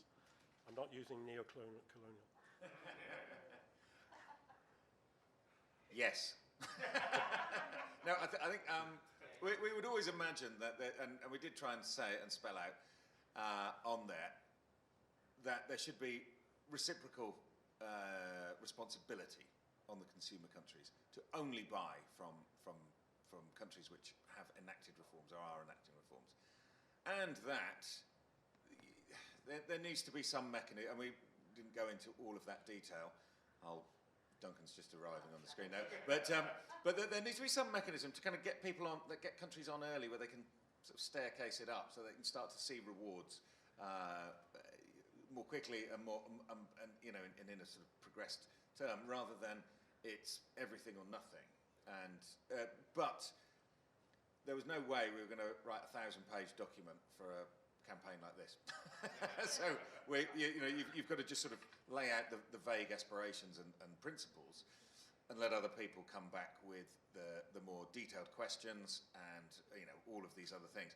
But there is a process we've still got to go through to get people on board and get people kind of to cohere around the fact that yes, this is a problem, yes, there is a potential solution in there, and to start that discussion. Okay, can I just, before we finish on the FACT, what I'm hearing is that FACT was really quite successful. It's going somewhere. I heard earlier in the session that we wanted to try and keep timber separate to agriculture. Excellent, yay. That's what I pushed. I just wondered whether anybody else wanted to comment on that, because the more successful FACT is, the more important that we don't disconnect ourselves. I don't know whether anybody wants to add. Silence. Mike, I can see his brain. If not his brain, at least his pencil. Anybody else? Any other questions? Oh, Julia. Thoughts? Just on that, I mean, I think the extent to which forest products are brought into FACT will be entirely dependent on the people who are in the room for that discussion. I mean, the framing is forest and agriculture, but the intent and the energy and focus is very much on agriculture commodities and finding alternatives to deforestation. So that's kind of the understanding. But there are countries in the dialogue who have brought forest products into the discussion, Indonesia being one country, but not the only. Quite a few producer countries have actually focused on the forest product trade as well. So I think it will depend a lot on what countries actually see value in trying to sort of work together on that. So I'm not sure how much our opinions actually matter. Because the countries will bring to bear what they find useful, and certainly a lot of the examples of good practice and things that countries wanted to share lessons about drew from FLEGT. Well, not only FLEGT, but drew from experience working with forest product trade in those discussions. So I think that may well continue. I just wanted to make one point about the market incentives, and it is one of the real challenges is if the framing of action as consumers, and this will speak to what Duncan's about to talk about, is framed around due diligence measures and consumer market measures have to apply to all products in the way that they are legally constructed. So it's to try and create from a legislative instrument a way of separating and incentivizing one sort of product stream over another one is actually very difficult to do because you're trying to create a level playing field through due diligence. You're trying to say everything that's sold on the market needs to comply with this set of sort of due diligence risk assessment type things. You're not saying through that instrument we want to prefer stuff that's coming from these 10 countries because they have good governance and exclude everything else. So as a legislative instrument, we haven't looked to market measures that differentiate. We've looked to market measures that try and create a floor, but a floor that's positive in terms of forests and environmental standards. So it's quite complicated when you say, are we, if what you wanted to have reported was the effectiveness of consumer market measures on the other side of the then we would be reporting on our consumption, but we wouldn't be reporting on the market incentives for Indonesian timber because our instrument that we use is trying to require everybody to meet a certain set of standards. We haven't set a differentiation in those policies. Does that make sense? I think that's what one of the Chinese speakers described as mandatory minimum standards. Sorry, a question just behind you, Dave. Oh, sorry. Can you just say who? Hi, my name's Mike. So, first of all, Dave, thanks very much for pushing this initiative. I respect it very much. Julia's very, very good points as well on the challenges of bringing international consensus to reach such an accord. So I just wanted to challenge a little bit our notion of how this accord would fit with regards to products and markets and timber and paper and pulp, and see if a bigger umbrella, namely climate change, would be the unifying ground, the common good that would give us a wider scope to set ourselves into, which draws tremendous amounts of attention from governments, from the funds, from private individuals, from large corporations. And I really think we're missing a trick here. And it was great they used COP26, but I still feel that we're just dabbing into this massive big beast called climate change. A huge challenge, but also a fantastic opportunity for our industry if we understand ourselves as being a component of this larger context. And I think that would be a very good angle into this debate that would provide us, traction. Yes. Thank you. Good. Anybody want to, does Dave want to reply or somebody else? No? Okay. Any other comments from the floor? I'm going to go to Duncan. We'll try if Duncan's ready. Duncan, my apologies. The floor is yours. Thanks very much.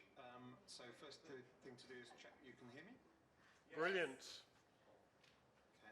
can somebody tell me they can hear me now? Yes, we can. We can hear you. Yes, we can hear you. Anything from your side? Yeah, we can hear you, Duncan. Go ahead. Cool. Right. Thanks very much. So it's a bit unnerving speaking to an invisible audience, but hopefully this will work. And sorry I can't be with you in person. Today was just horrendous clashing meetings. But I have a very, very short presentation to give to you. So I hope you can see that all right. And I think it follows from what I heard of the previous conversation about emerging UK and EU due diligence legislation for forest risk commodities. So you will be familiar, of course, with the fact that European countries, the EU, UK, other European countries, are all major consumers of commodities associated with deforestation. Not necessarily collectively the largest globally. Often China is larger, or sometimes India, but the EU, European countries are largest for cocoa and coffee, and are important importers of others. So we've seen in recent years an increased focus on means to exclude such commodities from consumer markets. And the sort of intuitively the most obvious thing you could do is just try and ban or prohibit commodities associated with deforestation, or illegally produced commodities, or unsustainably produced commodities from consumer markets. But it's often very difficult to prove that a particular product put on the European or the British market is exactly the same as was, or it's been sourced from, timber or something else, some crops that were grown or harvested illegally in the producer country, many steps up in the supply chain. So increasingly, we've seen the use of due diligence requirements on companies. And what an obligation of due diligence normally means is that the companies are put on an obligation to scrutinize their supply chains for the presence of whatever it is you're concerned about, illegal products, unsustainable, deforestation, child labor, whatever. You analyze the risk of the products being associated with those negative outcomes. You then take action to mitigate the risk where you detect a risk, and you remediate and you communicate what you've done. And the best example we have so far, there are a number of examples in European legislation, but the best example is the EU timber regulation, which brought in 2013, as I'm sure most of you will know, now mirrored in the UK through the UK timber regulation. And this imposes a requirement on companies first placing timber products on the European market to exercise due diligence based on the legality of the production of the timber products. And it also incorporates a prohibition on placing on the market timber products produced illegally. So the two mechanisms aren't necessarily, they can go together. We have seen rather variable enforcement of that throughout the EU, but definitely some positive impacts. And if you want more detail on that, I'd recommend the one I've just brought up a screenshot of the Forest Trends survey of companies from March this year, which was really, really interesting. And we're now seeing that approach, the due diligence approach, applied to other commodities, both in the UK and the EU. So in the UK, we have the Environment Bill, currently in the very last stages of progress through Parliament, where it's in the House of Lords today.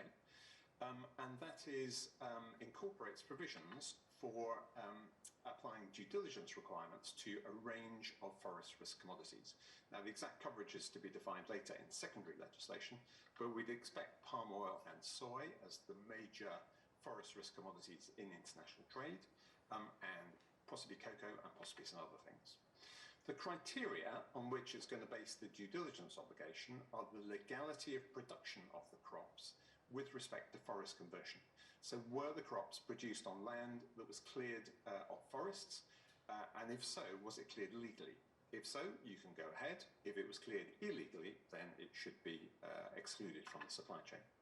So there's an obligation to conduct due diligence with regard to those criteria, and also there's a prohibition on placing on the market products, commodities that were produced in that way, associated with illegal conversion of forest.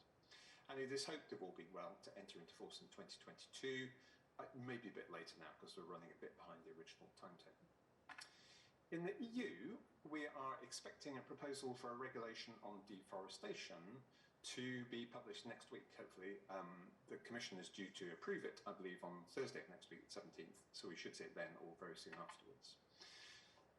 And this is covering, again, a wide range of commodities. Now, we don't know exactly, of course, because we haven't seen the legislation yet, so we don't know exactly what it will say, but there have been various presentations given by Commission staff to meetings over the last few months, and there have been a number of leaked copies of the regulation circulated, though, of course, not the final one. So what I'm saying may change when we see the final version next week. But what we're expecting, to see is coverage of commodities for, again, most of the main forest risk commodities: beef, cocoa, coffee, palm oil, soy, and wood. And it will actually, incidentally, replace the EU timber regulation. The criteria are a bit wider than the UK legislation. The legality of the production, according to the laws of the producer country, and also no deforestation after a threshold date. The latest draft I've seen puts the threshold date at the end of 2020. I imagine that will be one of a number of issues that will be debated hotly in the European Parliament and the Council, because of course this legislation has to go through the legislative process. The companies it will apply to are under an obligation to conduct due diligence, and again you have a prohibition on placing on the market these commodities that have been produced illegally or have been produced with deforestation, or associated with deforestation after the threshold date. In addition to that, there is a new requirement. You can see that the drafters of the legislation have learnt from the EU timber regulation experience in some ways. So there are a number of quite interesting new elements in it, or at least again in the drafts that have been shown around. At the moment, there is a requirement for companies putting these commodities on the market to file a due diligence statement that states to the best of their knowledge and there is a negligible risk of the commodities being associated with deforestation and being produced legally. So basically, that's quite important. It's sort of transferring the burden of proof from government authorities to show that the commodities you put in the market are illegal or associated with deforestation to the companies. They have to make an affirmative statement that says they believe the commodities are okay. And there's also the other major new element is there will be a benchmarking process for the source countries. Assigning levels of risk to the source designed to make life easier for the companies sourcing from those countries. So all countries of origin will start off at a standard level of risk.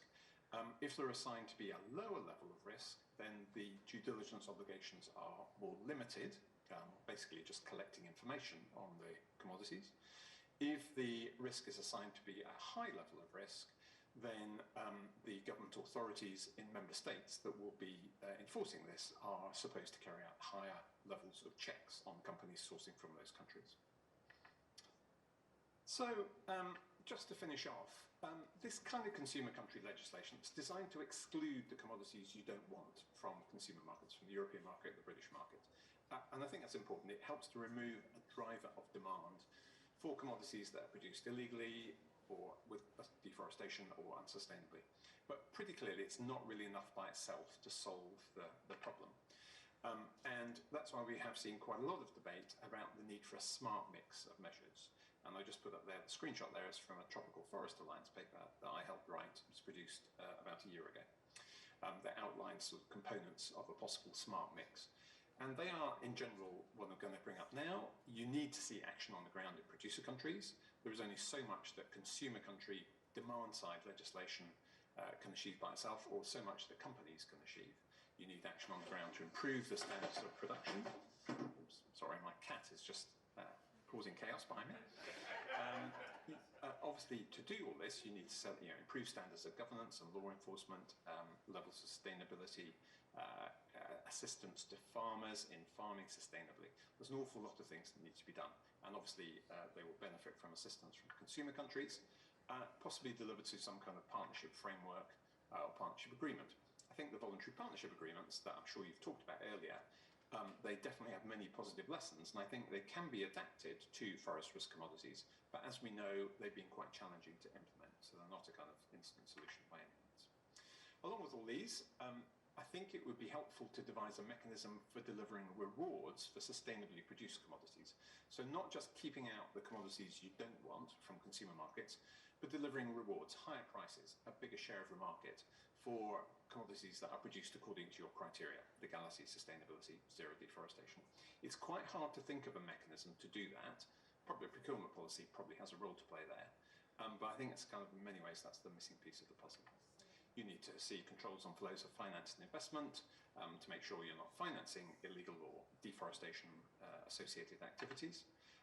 You need effective traceability systems, of course. None of these systems will work well without that. And you need action by other consumer countries. As I said, European countries are important consumers and importers of forest risk commodities, but they're by no means the only ones. But it's encouraging to see some moves in the right direction in terms of controls on forest risk commodities in the US, China, Korea, Japan, and so on. And the more they can be developed into a global framework, the more effective we will see this kind of action. And that's me. Thanks very much indeed.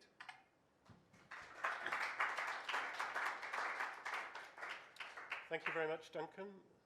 So Jamais de Santoire didn't work this time. Good. Questions? Any thoughts or reactions to Duncan? 1 second before you speak.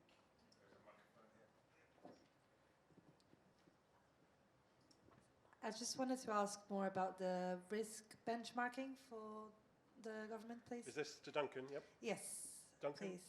if he can hear us. I can hear you now, but I just got that last sentence. I didn't have anything. I wanted to know a bit more about the benchmarking for the high-risk countries, please. If you could elaborate on how that would work. Yeah, so a lot of that will be developed in detail. Let me just bring up my notes. But what we know so far is that it's going to be based on an assessment of the rate of deforestation in the country in origin, the country under question, the rate of expansion of agricultural land for the commodities in question, and the production trends of the relevant commodities and products. So, whether they're going up, whether they're going down, whatever. And that's about it so far. Earlier drafts of the regulation that were leaked left the system of benchmarking to be defined later in kind of secondary legislation by the Commission. And in many ways, that was quite sensible because it could be quite a complex process. But the latest draft that we've seen, I said there's no guarantee it will be exactly the same in the final regulation, is just those things: the rate of deforestation, the rate of expansion of agricultural land, and production trends of the relevant commodities, which is quite simple. There have already been criticisms of this for not taking into account wider issues, perhaps around governance and law enforcement, which obviously affects the chances of legality and illegality and deforestation. And also, the proposed system will only apply at a national level, so into entire countries, whereas particularly in big countries like Brazil and Indonesia, there's obviously a case for doing it on a subnational level, perhaps even a supplier level. But that's not in the proposal, or at least it's not in the latest version of the proposal that we've seen. Thank you. Some more questions, and then Lucy's got some online that I want to make sure we get. Rupert? Can I ask Duncan a question? Just on the draft of the legislation I saw, the first point on the risk assessment system looked to me completely impossible to implement because it required the geolocation of every single item in a product imported from a high-risk country, which, if you're dealing with smallholders, of course, is not feasible to achieve under current chain of custody practices. It simply won't happen. So I was wondering if that raised your eyebrows, or if you've any comment on that. Duncan, and then Julia for next question. Yeah, absolutely. So the first stage of the due diligence procedure that companies are going to have to follow is information collection. And that is defined as collecting information on just the description of the products, the quantity, the supplier, evidence that it's deforestation-free and legal, and its origin, including the geographic coordinates of the land on which it was grown. And the aim is there to create a kind of metric that is, in principle, verifiable through independent evidence from outside the country of origin. We know from the timber regulation that there's often difficulty in getting reliable information from public authorities in countries of origin. So what they're thinking of is using independently verifiable information, for example, from satellite imaging of levels of deforestation, to check against the information that's provided, that companies have to collect. But clearly that is going to be really challenging, and particularly for smallholders. And yeah, it's one of the big question marks over the proposal. I mean, there are others, but that's one of the big question marks. Julia? Thank you, Duncan. I have two questions. One is whether you have any sense of what they intend to cover in terms of legality or legal framing, because the kind of the object or purpose of the legislation is framed around deforestation. So does that mean that the legality is really only focused on decisions over land clearance? Or you know, how are they bounding the scope of legality, given the product scope is so varied? So that's one question. And the second is really, it's not so much a question, it's just a reflection in terms of your list of sort of the accompanying measures, if you like, the other things that one should be thinking about doing in addition to due diligence. I certainly agree that we want to try and find mechanisms that reward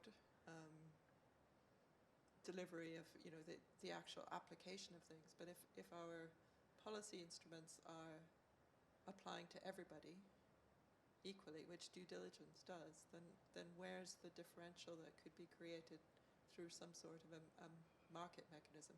And that I ask that question because I think that's been one of the challenges with the flagged regulation as well, is that we have failed to create the market pull that really incentivizes front runners, and I don't see in this new approach that lesson has been learned. So I'm just wondering your thoughts on that. Yeah, two very good questions. Just to deal with the first one then, the legislation they're talking about with regard to legality of production is a bit wider than just forest deforestation related. What's listed in the current draft, or the latest draft that I saw, is legislation on land use rights, environmental protection, third parties' rights, and relevant trade and customs regulations. So it's similar to the timber regulation coverage, but not quite the same, I think.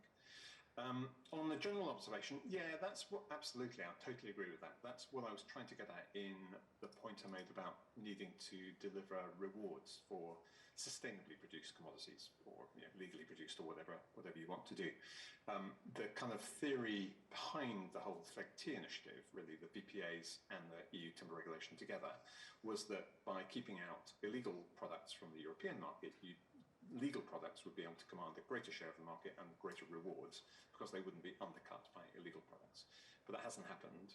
And we're having a very similar discussion for cocoa at the moment, after the two main cocoa producing countries, Ghana and Cote d'Ivoire, have imposed a living income differential to raise the price of cocoa to deliver more higher prices to cocoa farmers. And that's running into trouble as well. I don't really have a good answer to that. I think the VPA licensing mechanism might be worth exploring, but as we know, there have been major challenges in setting up the licensing systems and legality assurance systems. But it's another attempt to keep out the bad stuff from consumer markets. But in terms of delivering higher prices or a bigger share of the market for the right kind of commodities from countries you want to reward, I honestly really struggled to come up with a mechanism. I think I'd like to see further debate on it, but I can't see any easy answer. So sorry, I don't really have a good answer for you, but I agree it's absolutely a crucial part of the mix. Thank you.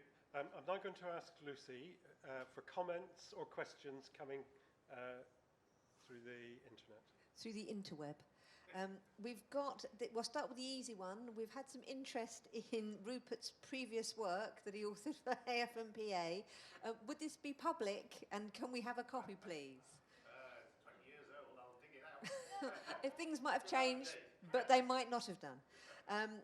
Also, Charlie Hammonds from the Rainforest Foundation said, if FLEGT was offering the incentive of a sustainability-orientated market that wasn't interested in the product, isn't this a question of making a similar but equally problematic error of offering the incentive of a market who is interested in the product but not in its sustainability?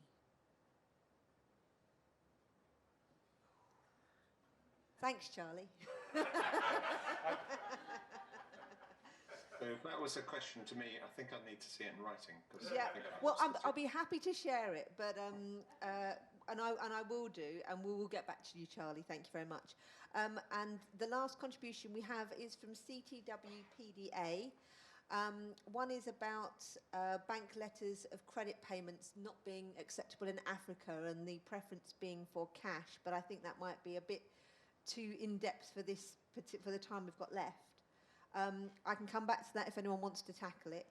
But they say for the certified wood, according to African suppliers, they found that buyers must pay an extra 15 to 30% plus the price of the timber. But as we know in the common market, the acceptable percentage is around 5 to 15%. Another way, according to their member, the end product consumers in Europe and the US do not recognise certification as carrying a cost and are not willing to pay for it. In other words, Chinese companies have to bear the premium due to certification alone. They're not sure if this is a real or not for the end markets, but if it is, it's a topic that they're very interested in. Good, and that point they've raised several times, but let me just say thank you very much to G for staying up so late. That must be the latest contribution. Dave, did you want to reply? I was actually thinking of Charlie's point, saying, are you creating the same problems where markets don't care, they just want product? And he's kind of right up to a point that where if you allow products onto a market that do not bear a sustainability certificate, you get that sort of thing that you see in a supermarket where you have one aisle that says fair trade. So this then implies that the rest of the supermarket is unfair trade. What you almost want to see is a system whereby you don't notice that because there is no choice. You don't get the choice to buy the stuff without the label. You don't get the choice to buy something that hasn't come from a regulated scheme. And I think that that's the point that's missed on this, is that at the moment, that differentiation, the good guys are always differentiated against, in a way, because the market allows product from the bad guys to be put on at a lower price. And therein lies the problem. Until you can effectively police that out and make sure that the only choice you have is to buy the good stuff, then we will always have a problem. And that is really the sort of market that we want to create. And if you went to buy products, you wouldn't expect to buy food that says, this product's going to poison you, right? And yet these sweets are full of bleach. Or surprise yourself by finding out that they are. You would kind of expect that that was weeded out. And that only stuff that was fit for human consumption was on the shelf labelled food. Likewise, we've got to get to a point where this is considered normal, where those sustainability things are mainstreamed, the legal and sustainable criteria are mainstreamed, and there is no choice about what you buy, so that you start to buy things according to other criteria about performance and other sort of issues that are out there. but that legal and sustainable criteria are considered the norm, and it's weird to find something that doesn't conform to that status. So Charlie's absolutely right to ask the question, and unfortunately he's right that it's still a problem. But that is what we do want to create with a global system that catches everybody, is to make sure that those differentials don't exist. Good, thank you. I'm going to stop the question and answer. For those of us here, there's a reception afterwards, and we can keep those discussions going. But we have 10 minutes, and I've outsourced the summary of what we've heard today to Thomas Pichet. Thomas is the team leader for PMST, Program Management Support Team, and is just going to give us his reflections on what he's heard and what we've been talking about. Thomas. Thank you, Dermot. Yes, you give me this impossible task of summarizing, and I have to acknowledge that about 15 minutes ago I completely gave up. And I decided to actually provide a bit of a personal and certainly a subjective and partial account of the discussion. Just as you know, on the accord itself, and you received the documentation, it's online if you registered with this meeting. So all the detail is here, and I will not go into detail on purpose. So just a few things. What I think could be useful to reflect upon is a few antagonism that I think which it could frame the discussion that we had today and the larger discussion. The first one I had in mind is the quality versus quantity. The quantum of money we heard being pledged for forests last week, I think is something which push us to reflect, okay, how are you going to spend it? What are you going to do with it? And the quality question, I think, has not been raised enough and should be raised. And to me, the answer comes from the entry point of governance. Governance is about the quality of processes. It's about how you do good policy, how you actually achieve consensus with stakeholders, how you, in the long term, yield results. And that's for the good of forests. So that question of quality, to me, hasn't been raised in Glasgow enough. And I think today we really try to push that question of, in the details, what does that mean exactly to support sustainable forest management, to see the trees standing in the future. And to me, that's really something which I would take as a message. The second antagonism is more about, well, there was one obvious, which is sustainability versus legality. We touched upon it at the end. I really didn't want to raise it, but I think the point has to be made again. In the law, on most, is not all the tropical forest countries, there are elements which are directly related to the sustainability of forest ecosystems. One of the issues remains the governance, remains, as you raised, the enforcement as well. But the point is, putting one versus the other is not going anywhere. And you really have to think from the perspective of each of these countries, how they are producer countries, I'm thinking how they are actually really pushing the governance agenda to ensure that the governance is actually in place and is actually supported and sustained. And that's obviously for each country a different situation. Bilateral versus multilateral. I think that question comes to the accord and the host that's going to be able to bring forward this agenda. We heard from Rupert the opportunity of going for ITTO, going for UNFF. Others, we know that it's going to be difficult to push this structure. We know that FLECT started from partly the frustration of the multilateral environment not moving forward, and the idea to go bilateral with countries so that things could move faster. And it's true that this accord is bringing things back into the global arena, but we also have to recognize that there's a need for a global reflection, a global recognition of FLECT, and that's, I think, a push that this accord is at least presenting as a necessity, and it's a reflection which I think started in Glasgow, continued today, and will continue with the tropical, the Timber Trade Federation, not the Tropical Federation. Another point, it's about short-term versus long-term, and that to me is something I wanted to raise, is the importance, it's been said today, of the private sector pushing this agenda of governance being at the heart of the future of forests. I think it's quite important. I would like to recall, I think it's a speech from Mark Carney, the former governor of the Bank of England. He was making the point that most of the boardrooms, most of the companies, large and small, have maximum visibility of 3 years. They look at their rentability, they look at how far they should go, and most of the decisions are taking place within that spectrum of 3 years, maximum. And that's the issue of the horizon. And what I think this Tropical Timber Accord is bringing is just raising us above and looking much further than these 3 years. And from the private sector perspective, seeing that there is an interest in looking beyond the immediate short-term interest and trying to push this far beyond is, I think, very important. If you're a company, if you're investing millions into a processing facility or operation in the country, you want to make sure that the legal framework is clear. You want to make sure that enforcement is taking place, that there is accountability, that if the civil society has an issue to raise, there's a space for that to be voiced. And you want all these elements so that your investment is sustained the long term. And that's, I think, something that this accord is really bringing forward, is the opportunity to look far beyond the short-term interests that we see often driven for the private sector. So in that, I think the accord is something very unique that we should acknowledge.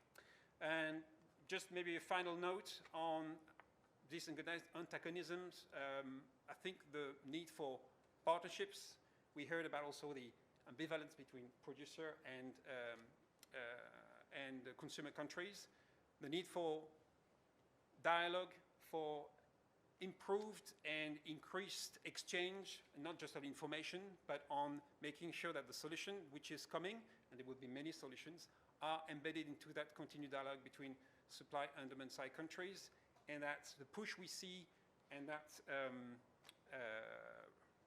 Duncan presented, the push from the demand side, is not at the detriment of what's happening in these producer countries. We know that deforestation will not be halted just by the regulations which are taking place on this side, and that's something which would be reiterated. If you heard the President of the European Commission on Monday last week, she made a very clear emphasis on the need for the partnerships to be at the heart of the regulation on importing deforestation. I think it's a very good sign that we see that these partnerships are something which are going to be important. And I think for the UK side, I also hear that element of partnership, dialogue, consultation, deliberations, and I think we've done that today, exchanging and contributing to this discussion. Thank you very much.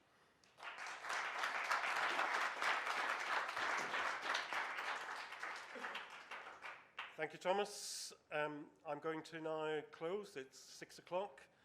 First of all, I'd like to say thank you to the speakers. Apologies to Duncan. I hope he's gone. I will have a big, I bullied him into coming, so I have a big thank you and apologies there. But to all the speakers, to Dave, to Julia, to Sham, to Rupert, to Thomas. Is there anybody else I haven't? Where? Oh, sorry, I mentioned you, I thought. Sorry, no. But thank you very much indeed. I think we've had a really rich discussion. It's not landed because there's so many more discussions to come. Thomas has captured many of the things in the air, in the issues and the space that we need to address. There's one other one which I would like to. Somebody raised the question of finance and pensions and others.